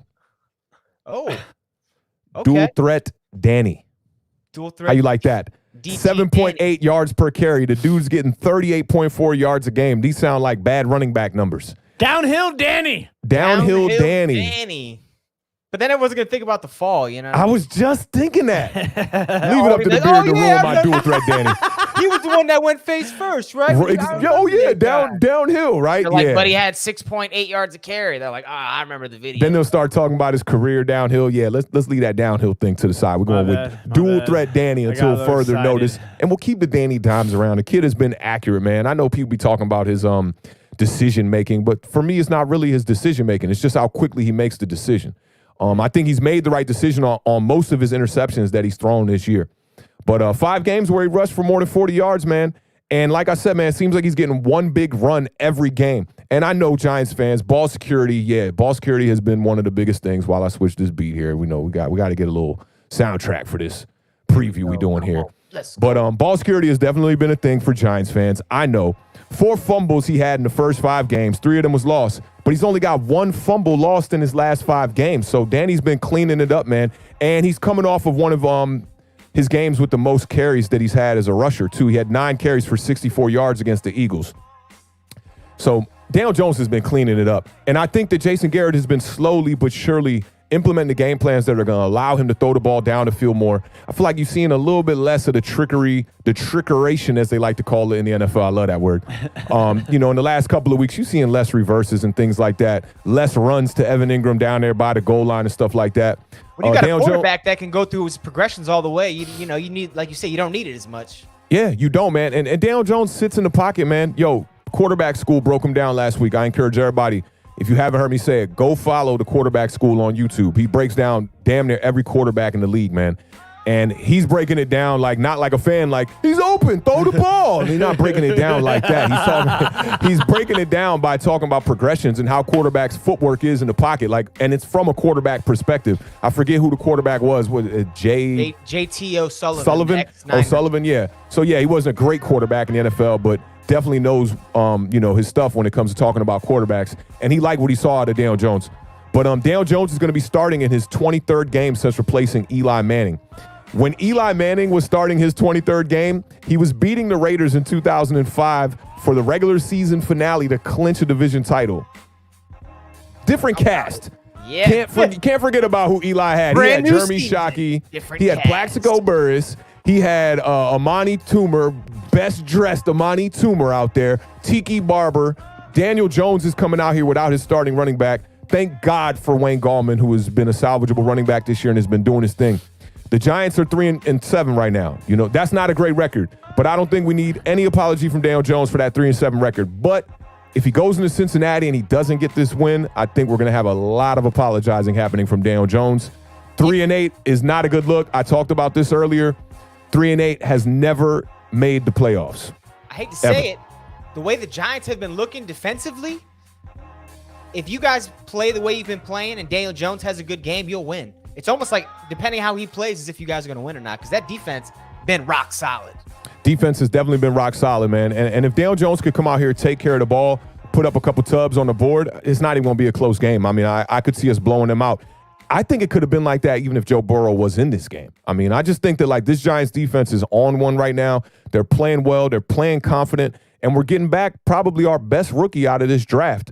And we've had the linebacker issues, man, this year with injuries, but we still managed to have a pass rush and a 3-4 defense that has both outside linebackers being hurt. So Patrick Graham, defensive coach of the year, if you ask me. He's been balling out right now. James Bradberry, I saw something that he's the second-rated cornerback in the league. Definitely go out there and make sure you put your Pro Bowl votes in for the man James Bradberry and for my man Logan Ryan at free safety. He's been balling. The OG has showed up, and he's a clear leader on this team, man. So I don't want the Giants to fall for a trap game here, man. It's not going to surprise me if this game is close, even with a third-string quarterback. Right. But Giants got to go out here, and like I said, man, just do what you do and do what you've been doing. Those players that I named, Sterling Shepard, James Bradberry, Blake Martinez, these guys got to go out here and do what they do. The players that have been hurt or on the COVID list that they're about to implement in the lineup here, Xavier McKinney, Tay Crowder. Tay Crowder's actually from White Oak too, y'all. He's from around the way. Really? He played for the White Oak Warriors. He went to Bullis. He caught passes from your boy Dwayne Haskins. Ended up going to Penn State, I want to say. And the Giants, he was one of the Giants' 3 or 4 seventh-round picks that we had this year. So yeah, he's a journeyman. And I've read a story about him earlier today, man. They were talking about how many people he's lost throughout his journey, man, like best friends, family members, mentors, his coaching mentor, his main coaching mentor that he lost. So he's had a difficult life. If you go to his Instagram, he talks about playing for the people he's lost, how they would want him to ball out for them and not quit. So I'm looking for a big game from that kid, man. I think he's very capable, man. And this Giants defense, show up and show out. Keep this Bengals team to about under 17 points. And I think the Giants will see themselves in the win bracket here, 4 wins, and be ahead of this division here, be top of the NFC East. Top of the NFC East. The Beard, man, you're a testosterone forest. That's what it's out, man. You got a new fan. That's phenomenal. I like that. His little picture's sweet, too. So I got a question for you, The Beard. Awthentik kind of talked about this week. The question I have for you is about the Giants moving forward into contention the next year, next 2 years. I'm listening to these Giants channels. I listen to the comments. I talk to the people. I've heard the biggest needs that they talk about for this offseason, whether it be through free agency or the draft. Cornerback, they got to get a good cornerback. Wide receiver, and they got to get themselves an edge rusher.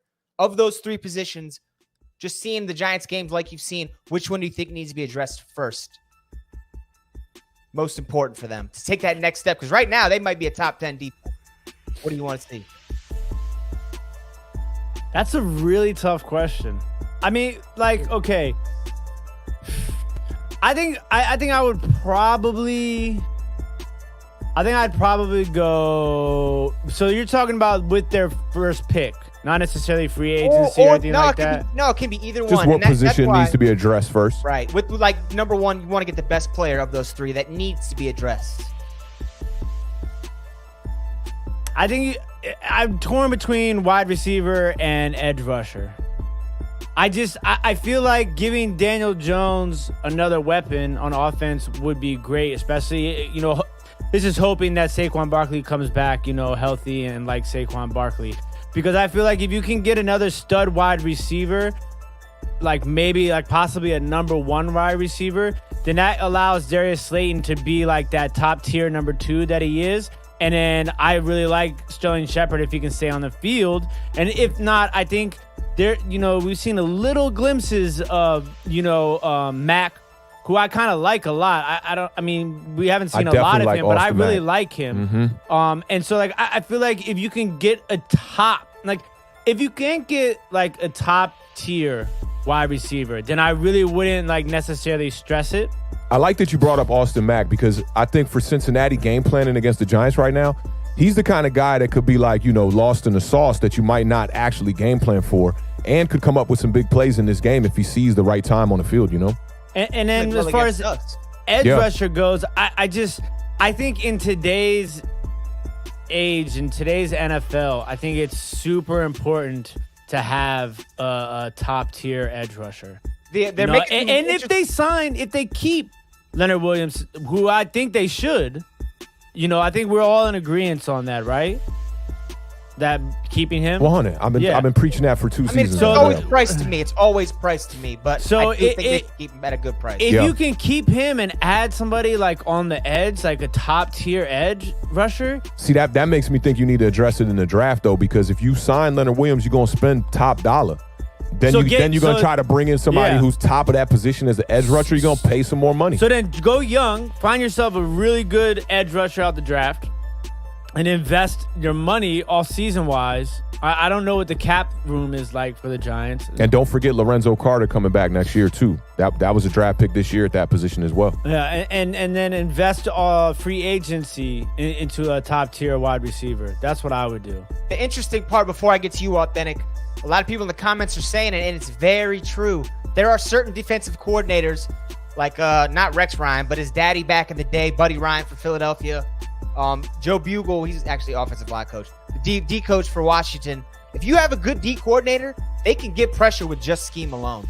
They don't need Pro Bowl players. And, if anybody's showing that right now, it's the Giants defense with Patrick Graham. What he's doing with players who, they're not considered like below average, but have had average to barely above average careers, and now they're looking like a great unit. Yeah, and that's where I'm leaning towards, because you can't forget, like, not only is this the first year Patrick Graham has implemented this scheme in New York, all these players are super young. The Giants are one of the youngest team, if not the youngest team in the NFL right now. All those edge rushers we were putting out there are guys who are in their first and second year, So, I agree with you. I think that you can get this done without maybe bringing in a top dollar edge rusher. And yeah, you want to address it in the draft because depth is important. But this defense is balling out. We're 7th in pressures and sacks, right? Is that... I think it's even better. I think you guys are 5th in sacks, 31 sacks. You're on pace for 48 right now. That's a crazy number. That's a huge number. I think you're 5th in the league in sacks. We're 5th in QB hits, 11th in sacks. 25 sacks generated this year. So it sounds like you want to go outside then. Then you talking corner or wide receiver? Because that's where you do need real talent, because you have to get separation. I think you definitely got to address cornerback and wide receiver. And I want to see some depth at tight end, man. Bring in a guy who can definitely block. Caden Smith is pretty decent, but he's not a dominant like run blocker or pass blocker when you keeping the tight end in. I think you could address tight end, bring in another guy who is a stud that can help this running game when you're going with, sets that have tight end and fullback there. I like bringing in a corner, but Giants have had bad history at corner. We haven't been able to draft corner for a long time here.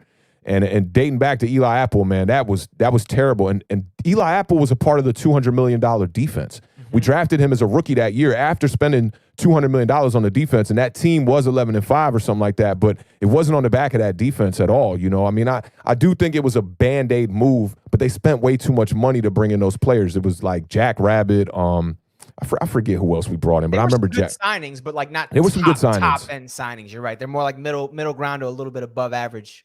Yeah, and I see somebody saying Baby Gronk from Notre Dame, but I don't know if we'll have enough draft stock to be able to scoop somebody like that.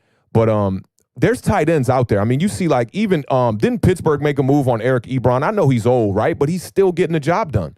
Yeah. You know, and there's a lot of people that make moves on older tight ends, you know, or like more veteran style tight ends.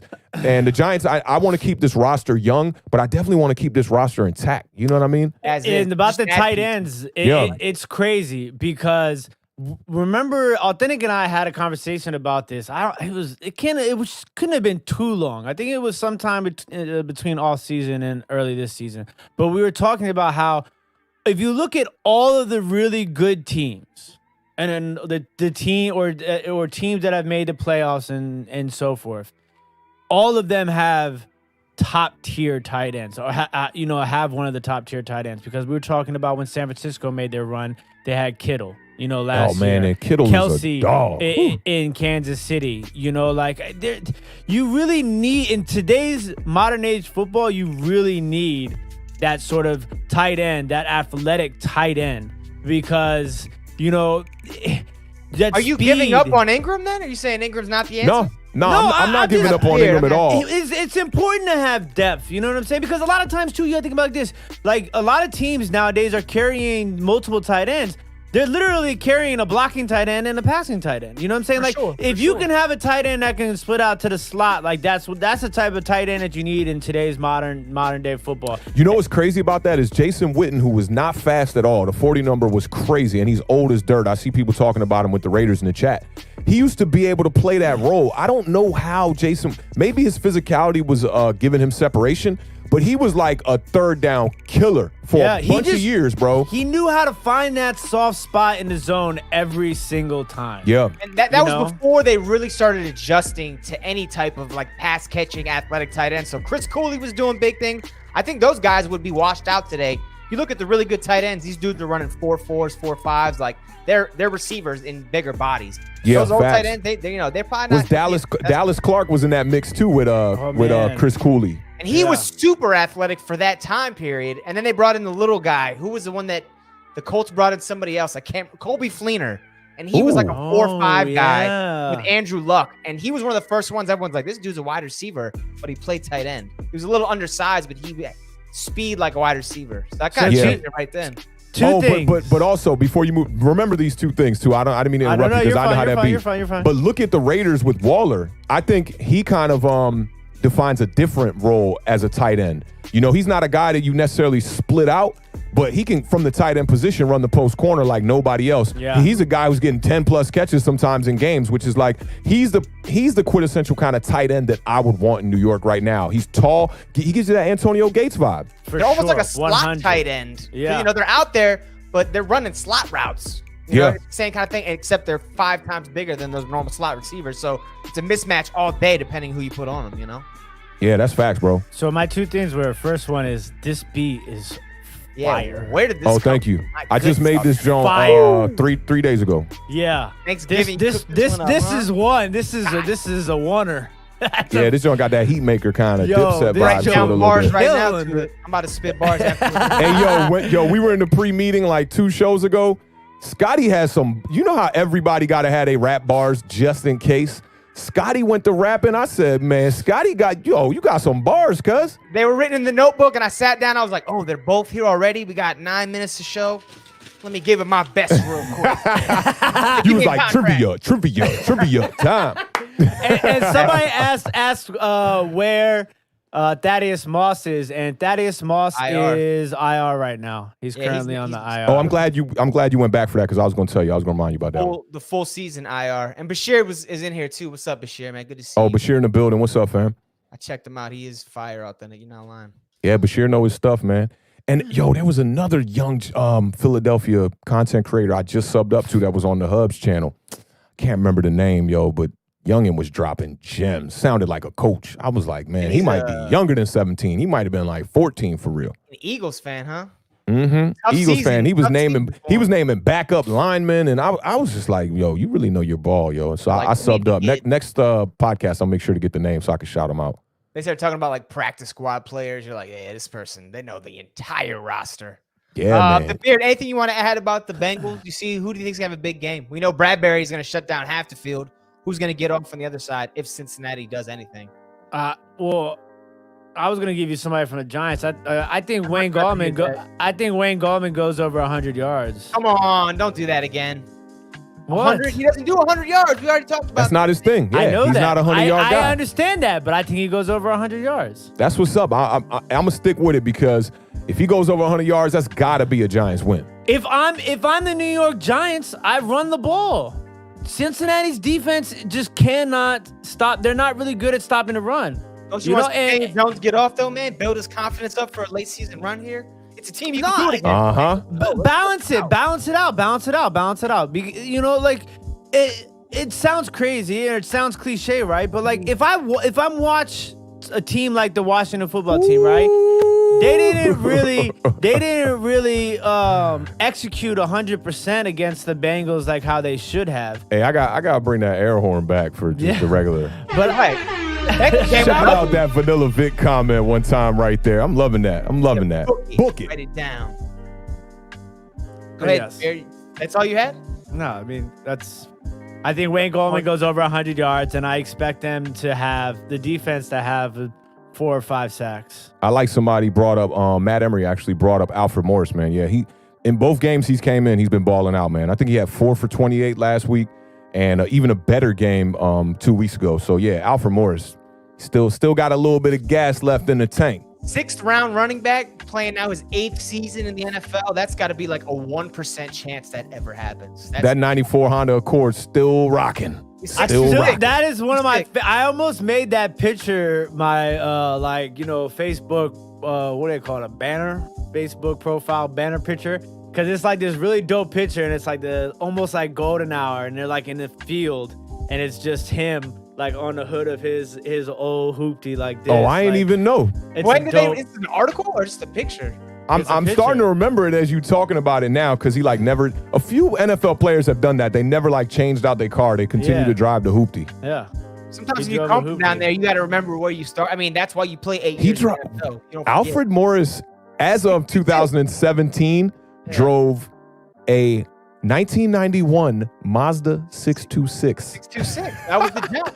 Stick shift, maybe. I love that. Hey, look, the first car I ever drove in was with me and my homie Mickey. Shout out my homie Mickey, man, who's a teacher giving back to the community, doing a lot of good stuff. He's a principal now, actually.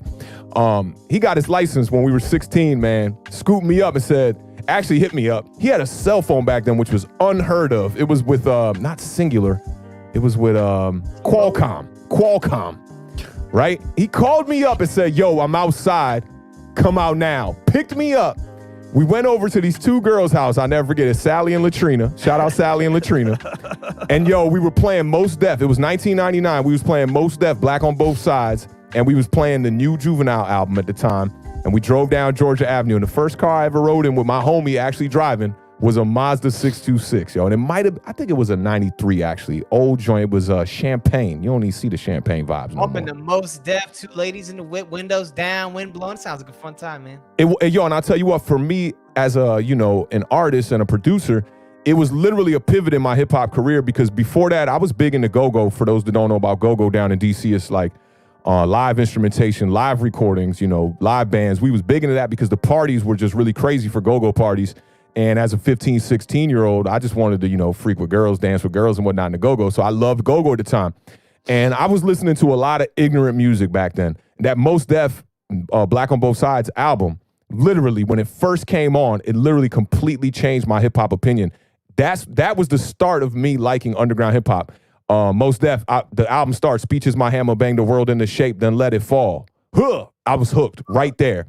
I was done. And Mickey was like, yo, I'm not keeping this. I ain't say nothing while the album was playing. And Mickey was like, I'm about to throw this out the window. This back when my homie Phony was burning CDs and selling them. So he burnt them. He sold them to us. Good money. And Mickey was about to throw it out the window. I said, nah, give me that, bro.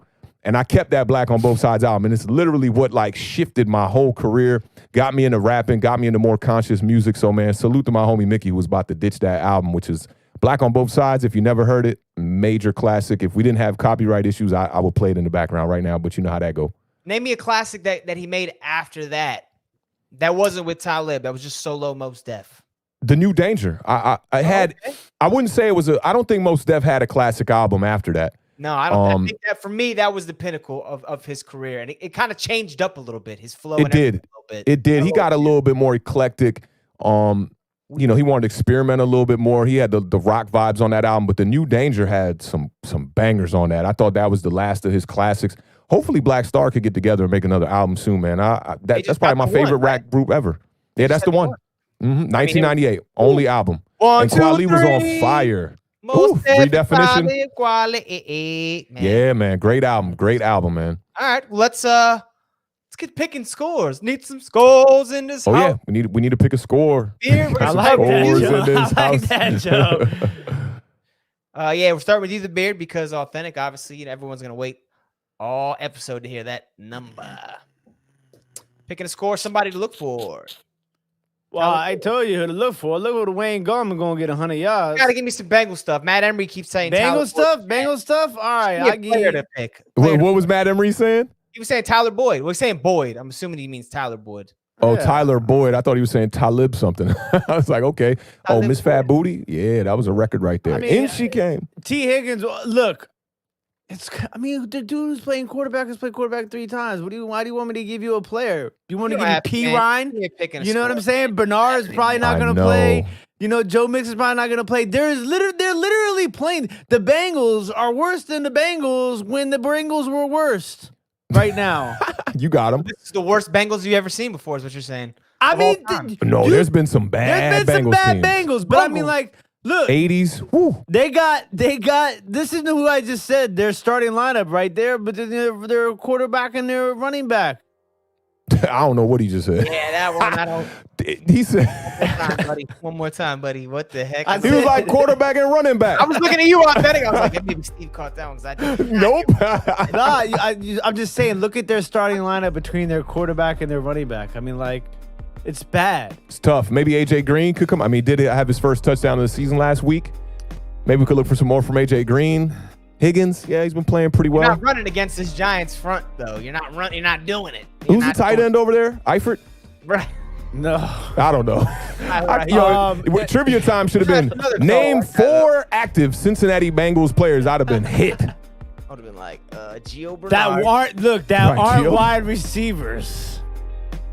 Even if you keep the wide receivers in there, I'm struggling with that Higgins kid's first name every No, week. the It's another Higgins. They traded King Dunlap to the Seahawks. I know that they don't have him anymore. Or Carlos It's bad. It's Dunlap. gonna be all right. 31. I'm gonna say 31-10 Giants. 31-10 to Giants. I almost gave 31 what? I almost 31-10. I almost gave the Bengals 14, but I'm gonna go 31-10 Giants. All right. Authentic, give me one player on offense and one player on defense to go with your pick and your score. Will do. Okay, so we'll start with the players. On defense, I'm going to say Isaac Yiadom. We need a big game from him if he's going to be out there on that island on cornerback, too. He's going to probably have a lot of man-to-man coverage. Not a lot of safety high for him, I'd imagine. So I'm going to go Isaac Yiadom on the defensive side of the ball. If it's not him and it's Darnay Holmes getting more snaps over there, I'm going to go Darnay Holmes. Offensive side of the ball, I talked about it in the preview early on, man. It's got to be Darius Slayton, man. Although I think the Giants can win the game even if Darius Slayton or none of these wide receivers have a big game, because I got to go with the Beard on this one. Wayne Gallman got to be here. That's the obvious one that's got to have a good game is Wayne Gallman. And if it's not Wayne Gallman, let's see Alfred Morris. So one of these running backs got to have a good game. Deion Lewis seems to be a guy that's a little bit expendable and kind of lost in this backfield, man. Seems like the Giants could maybe make a move and just get rid of him. I don't know. I like the kid, but hasn't been showing up. Not a great blocker on third downs when he's not in the pass, going out for a reception and whatnot. So I'm not sold on Deion Lewis too much, who came in here, was supposed to be a good back out of the backfield. So those, at least on both sides of the ball, those are the players I think that need to have big games. Mm-hmm. I'm going to take my Giants in this game, man, and this has to be a defining game for Daniel Jones, and I want to see him do it. When you look at his statistics through 5 games, and from the last 5 games, they look pretty similar. He's got 5 interceptions in the first 5 games, and then he's got 4 interceptions in the last 5 games. So I want to see Daniel Jones continue to clean this up more. In this game, I think is a defining game for him. Show us, don't show me because I'm sold on Daniel Jones, but show the Giants fan base why they picked you at 6 and ball out. Like, can we get a 3-touchdown game? Or can we get a 2-touchdown game with 1 running touchdown and a big run in this game? So I think if Daniel Jones can do that, The Giants are going to win this game convincingly. Sorry about that. Give me the Giants 34, and I'll say the Bengals get 13. I'll go 34-13 Giants. 34-13. Yeah, so you're giving him a touchdown then. I can't even do all that. I'm going to go 28-12. I think that the Bengals might move the football, but with that quarterback and those skill position players, especially running back, I don't see them scoring touchdowns. So I'll give them 4 field goals. Let me tell you why I'm going to give them a touchdown. Giants defense has been solid this year, right? But on the first drive of the game, we've been really bad. Yeah. And I think that's where they might catch us off guard and be able to get 7, 2 field goals, maybe 3 field goals. Giants seem to be a bend, don't break kind of defense. We've seen that. Third down has been an issue for us pretty much for the majority of the year. And Cincinnati's kicker sucks, too. I forgot about that. So they might not get any points. Yeah, I mean, against us, missed the field goal, hit one off the crossbar. Oh, yeah, he did miss the extra point. When we were live on Entertainers Channel. And then he made a 50-yarder or something like that. He missed the 34-yarder, and then he made like a 50. What happened to Randy Bullock, though? He wasn't always that big. He's always been that big. Not like that, dog. Dude, Not like that, dog. I see Randy Bullock kick for the Titans for many years. He came out in that Bengals uniform, and I was like, what is going on? You're thinking about Rob Baronis, man. Am I? Yes, Rob Baronis. Slender. I don't remember seeing Randy Bullock all that big before, because he came on the field. I was like, this guy's a kicker. This guy looked like you know how Janikowski looked at the end of Janikowski's career, like in the beginning of Janikowski's career, Janikowski looked like, a mobster, cigarette smoking, I got locked up in Czechoslovakia sort of guy. Janikowski was that guy. But at the end, though, he got a little burger heavy. He did, but he was still kicking crazy. Guy. Yeah, he was the vodka drinker. I think he did smoke cigarettes like that, but he's making 65 yards. He tied somebody up in his basement or something like that. He's done Janikowski? Janikowski, yeah. Janikowski. He might be in jail right now. He definitely got Janikowski. Okay, so the last question of the night. Who you got in the fight tonight? Keep sleeping on my man Roy Jones in the chat here. Y'all think, man, Tyson's about to get smoked. Watch. Yeah, y'all definitely sleeping on Roy Jones. If this was a real fight, I'd be picking Roy Jones. They're both 50+. But check this out. For those of y'all that don't know about the rules in this this bout tonight, I had to break it down for the homie Mike Swan. He was like, they're going for the knockout. They're going for the knockout. If anybody bleeds in this fight, they're stopping the contest. There can be no blood in this fight. There's no judges ringside. There's no scorecard. No one can win. It's not a fight. It's not a fight. And here's the thing. Really? Mike Tyson is actually prepping to promote this fight as a reason to promote his TV show he's working on, which is going to be celebrity boxing that is fixed fights. So if you ask me, this fight is fixed. Ain't nobody going to win. And if somebody wins, it's going to look like some WWE kind of vibes here. You're going to see some, oh my God, and Roy Jones is on the canvas, and they both acting. But here's the thing, too. No blood? There's no blood. Judges? No blood, no judges. I don't think Roy Jones would sign up for a fixed fight where he was getting knocked out. I think his ego is a little too in the way for that. So man, I see this thing going the distance, nobody winning. So wait, okay. But it's on something called Trilla.com? That's Tyson's thing. That's his platform. $50 or whatever. I'm not paying for that crap. Oh yeah, if you DM Awthentik if you need to see the fight. So they're charging $50 for a fight that ends with blood, no judges, and no scorecards? It's going to end with no blood. There's not going to be any blood, and if there is blood, it'll end. But there probably won't be. They probably thought these guys are 50, and they talked about a health risk.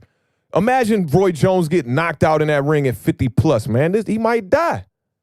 He might. Nah. Bro, look, 50? Look, let me tell you. And let's get serious. My man has not treated his body like a temple the last And they got Nate Robinson on the undercard. Don't forget that. That's who I want to see fight. I want to see. Is that the same rules for under the undercard? I don't think so, because there were some real boxers on the undercard I did see besides Nate Robinson. Might knock somebody out too. He's probably the best athlete in NBA history if you really think about it. Oh yeah, my man had the bunny hops for sure. Look, let me tell you though, there's no way that the two of them. Wait. Nate Robinson is really fighting Jake Paul? I could tell Tim didn't look at this card yet. He is surprised about everything. I'm a little upset. I'm gonna be honest with you. Yeah, a lot. Here's the thing: a lot of people don't know about these rules. I clearly, when I was talking to Mike Swan, he said, "I read the rules." I said, "You didn't read the rules." I saw it on Awthentik's Twitter, and I was just like, "Wait, what is he talking about?" Yeah, and then Mike Swan said, he said, "Yeah, they both up there in age, so their balance ain't gonna be the same. So expect a knockdown." I'm like, are we looking for an off-balance knockdown now? Or like, right, somebody falling, because those are clearly like no knockdown. Like he fell, Right. he fell, no knockdown. Back to your corners. Like just see two old men like falling down. I guess. All right. Yeah, $50? and David, I don't know if boxing let this happen because boxing is literally coming off of one of the best boxing nights probably in the past 10 years I saw. The Gervonta Davis fight that just happened, there was knockouts in every one of the fights. And it ended with probably one of the best knockouts you've seen since Pacquiao got floored by Marquez. Murder. You know, so tonight's going to be a interesting night of boxing. Look for these two old dudes Is it to get really really even tired. boxing now at this point? It's in this fight, Yeah. it's going to be a sparring. It's an exhibition, man. Now this is what I'm saying though. Think, hang tight. Think Hulk Hogan versus Rocky in Rocky 3. I don't know how young y'all are in the chat. These guys might be a little too young for that. Tim might not even remember Hulk Hogan in Rocky 3. I do. That was an exhibition where Hulk Hogan literally body slammed Rocky. Isn't that Tommy Gunn? Isn't that Rocky 3? No, Tommy Gunn is Rocky 5. That's when Rocky retired and tried to bring Tommy Guns back out, and then he ended up having to fight him in the streets. That was Rocky 5. I loved you, Tommy. Yeah, I loved you. He tried to show him the ropes, man. Yeah, but Tommy let the ego get to his head, bro. And not only in the movie, but in real life, too. Because you remember Tommy was a pretty good boxer at the time they casted him for Rocky 5. He died from overdose, right? He fell off. Did he die from an overdose later on? He might have. He dead from something. All right. So then I got some more questions then. Is there going to be a referee? Yeah, Mr. T was Rocky 3. Mr. T was definitely Rocky 3, but Hulk Hogan was Rocky 3 as well. Hey, Clubber Lang might be the best boxer outside of Apollo Creed and Rocky in the entire series. I love Clubber Lang's style, man. Let me see who else we got. Brawler. Antonio Tarver, that guy, his character, trash. He was Get him garbage. out of here. Garbage. Yeah. Tommy Gunn, garbage. Oh yeah, Tommy Guns did have Russian. HIV. That is definitely true. He did have HIV. Yup. That's tough. I remember a tough documentary about him, and he might have died of a drug overdose. You know, with the HIV depression thing happening probably too. That probably didn't do anything for him. All right, but there's no way that Mike Tyson and Roy Jones Jr. get in the ring, and as soon as that bell goes off, they don't just automatically like. That's exactly what Mike Swan was saying. I could not agree with you any less. Like, dog. Testosterone levels drop. You've seen the commercials. Testosterone goes down every year. They're like out there like, man, let me get my money. And look, if Mike Tyson tries to go all out, do you really think these guys train? They literally, they lowered the amount of rounds and minutes per ring or minutes per round. It's a 2-minute round instead of a 3-minute round, and they only fight in 8 rounds. Look, Mike Tyson he's I'd rather see Hopkins fight both these dudes at the same time because right now Bernard Hopkins he'll fight somebody right now. I bet at 60 years old. I saw this interview with Mike Tyson and he was like he was losing it. He was like crying because he's like, man, he's like like I used to be such a ferocious killer. And then he was like, but now, like I can't, like I'm not that person anymore. And then he starts crying and he's like, man, sometimes I feel like a bit because I'm not that killer anymore. And then he's like, I just want to get in there and just, kill him. And I'm just like, man. And then I seen Mike Tyson go off the weed. I don't know, man. We might be. I hate that you don't know. I literally just gave you the whole landscape for this fight. Like I said, bro, if you see a knockout tonight, it's a staged fight. Mike Tyson is promoting a staged boxing company. Are there referees? There might be one ref.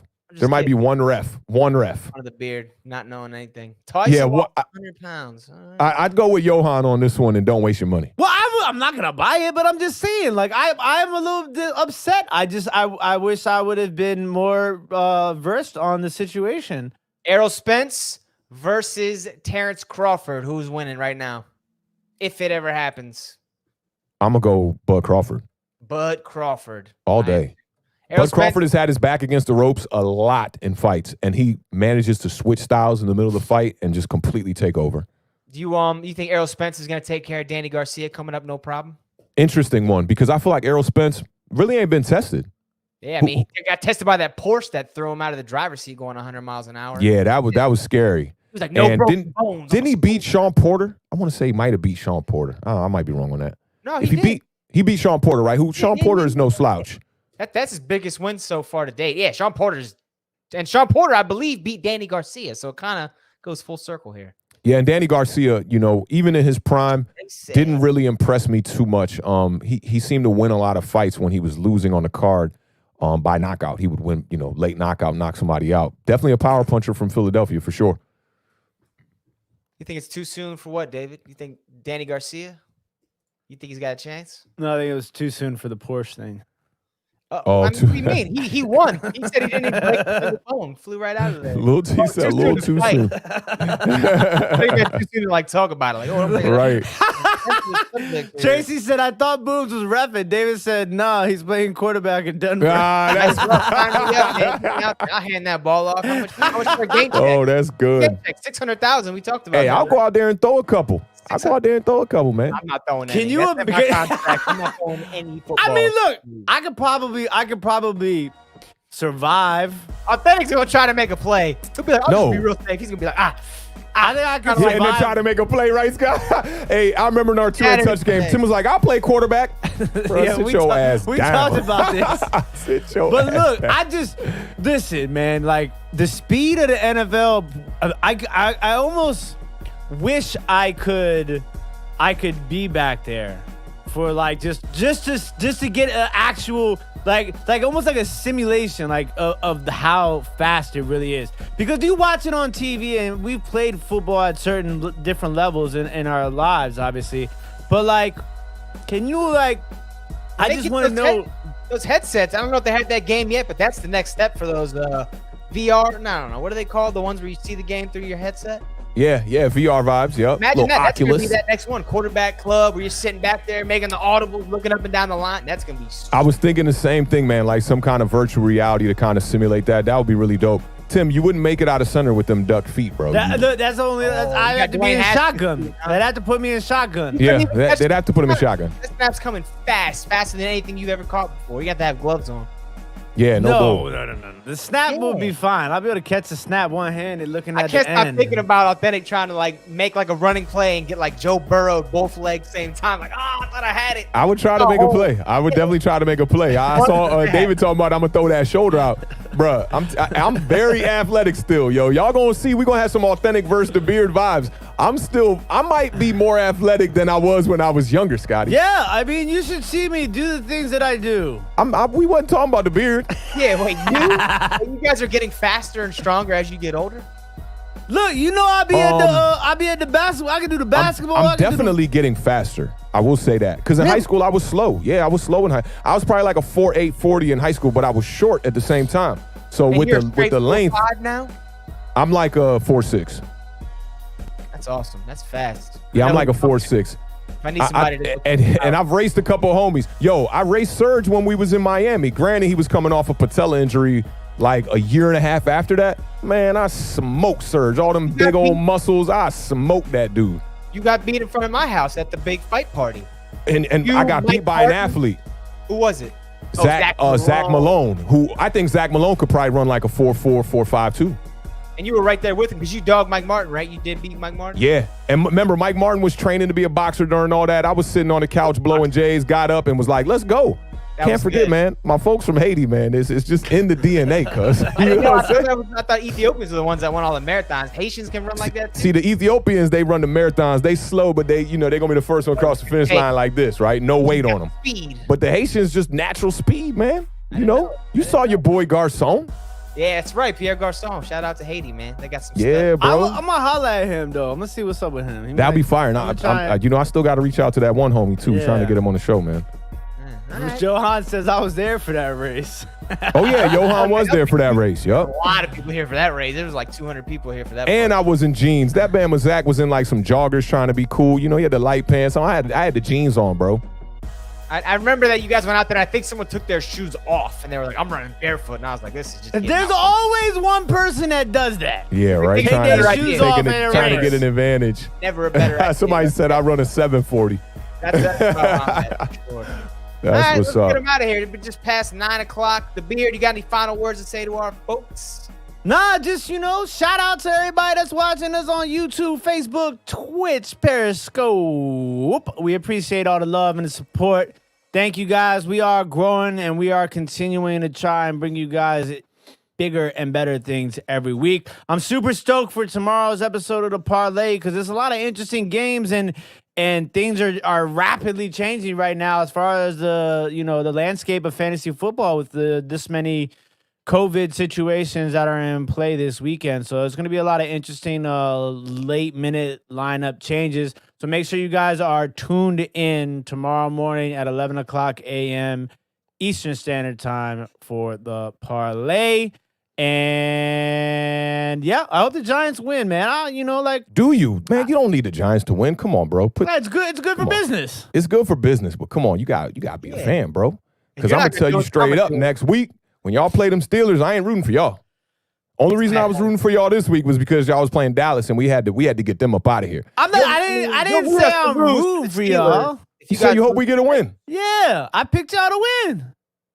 Okay. Look, I don't know how that's I'm different not than in rooting the- for us, but I'm not I'm with in you. the- I'm not in the Matt Emery business. said, "Come on, Tim." I am not in the business of Making it to the playoffs. hoping other people do things for us to do things. I'm in the business Look at of Scott. us. It looked like Scotty's bandwidth froze up. He's looking at you like, It literally Bruh. does. Like I got the raw data in there, but it takes my brain words. I am in the business of doing what we gotta do. hey, Kevin says your Washington To card win. is pulled for 24 hours until further notice. I'm with you, bro. Why are you rooting for other teams to win in the I NFC didn't East? say I How was was Sean rooting for here? y'all. You said, hold on. All right, so now before we go, Tim's got to tell me the difference between hoping a team wins and rooting for the team.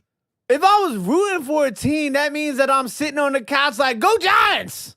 And again, if, You're not gonna be doing that if when I'm you hoping for a if win? I'm hoping that the team wins, I circle the name Giants on the bet card. Tim Matt said, nah, Tim, nah. That's the difference. semantics, and you're wrong all the way. 100%. How am I wrong? This is crazy thing. You're right. Washington, your card has been revoked for 24 hours. Thank you very much. It's revoked.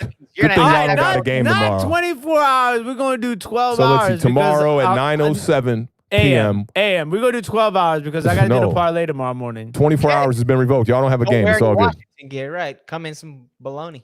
Facts. Even Shanti says facts. Hey, Rooting equals emotionally invested. That's all I'm saying. That's what Johan says. It's 12. I'm hoping has nothing to do with your emotions. No. I hope they win. Let me say no. Listen, Look at Scotty. I Look at Scotty. explain- I hope Johan ain't copping for you right now. I hope he not, because we might revoke his Washington card right there with yours.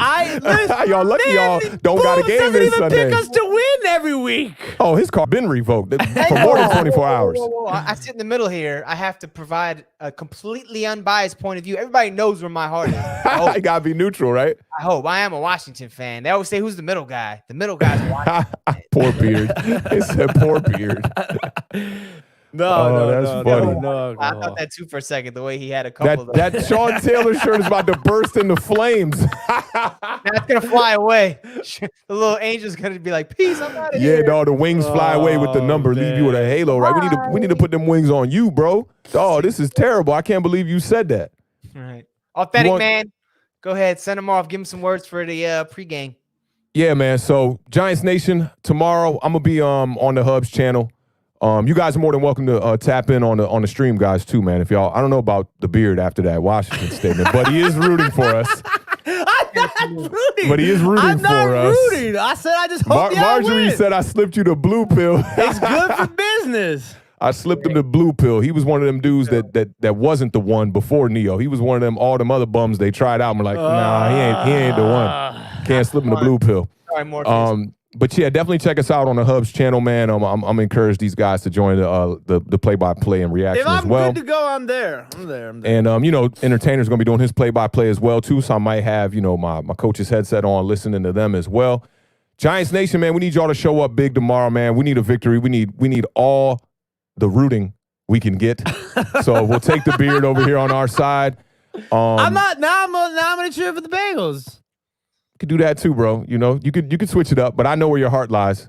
I know where your emotions lie. How about that's where my bet lies? Hey, well, sure. Put your bet there too. Out. 14 Put hours. your money. You clearly putting your money where your mouth is, obviously.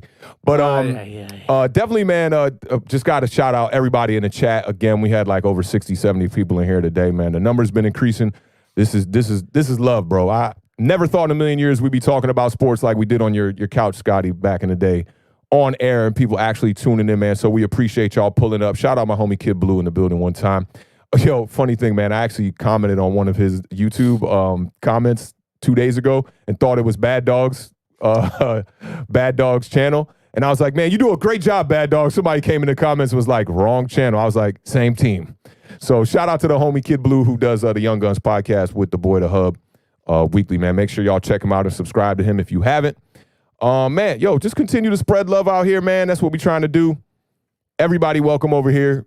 You know, with Awthentik in the Beard one time. And, you know, energy never dies and energy never lies, man. So, Tim, we know who you're rooting for. And go Bengals! These are my brothers, man. Left side, one time in the building. Strong side. Strong side in the building, man. So, man, we'll see y'all tomorrow, man, for the parlay. If you wake up early, make sure to tune into the parlay. We'll be on at 11 a.m. breaking down all these games. Talking, I'm not even gonna study for those games tomorrow. I don't care who's playing. Giants got to get a dub. I'll be there to give you some picks maybe, and that's about it. So salute to y'all, man. And yeah, continue to support these New York Giants, man. I'm looking for a run. Daniel Jones all day. You know what it is. And Waterfly, this ain't a new hat. This is probably the oldest hat in the bunch. I've had this Mitchell & Ness one for about 15 years, man. So yeah, we gonna support these Giants tomorrow, man. Support our quarterback, man. Daniel Jones gonna need it.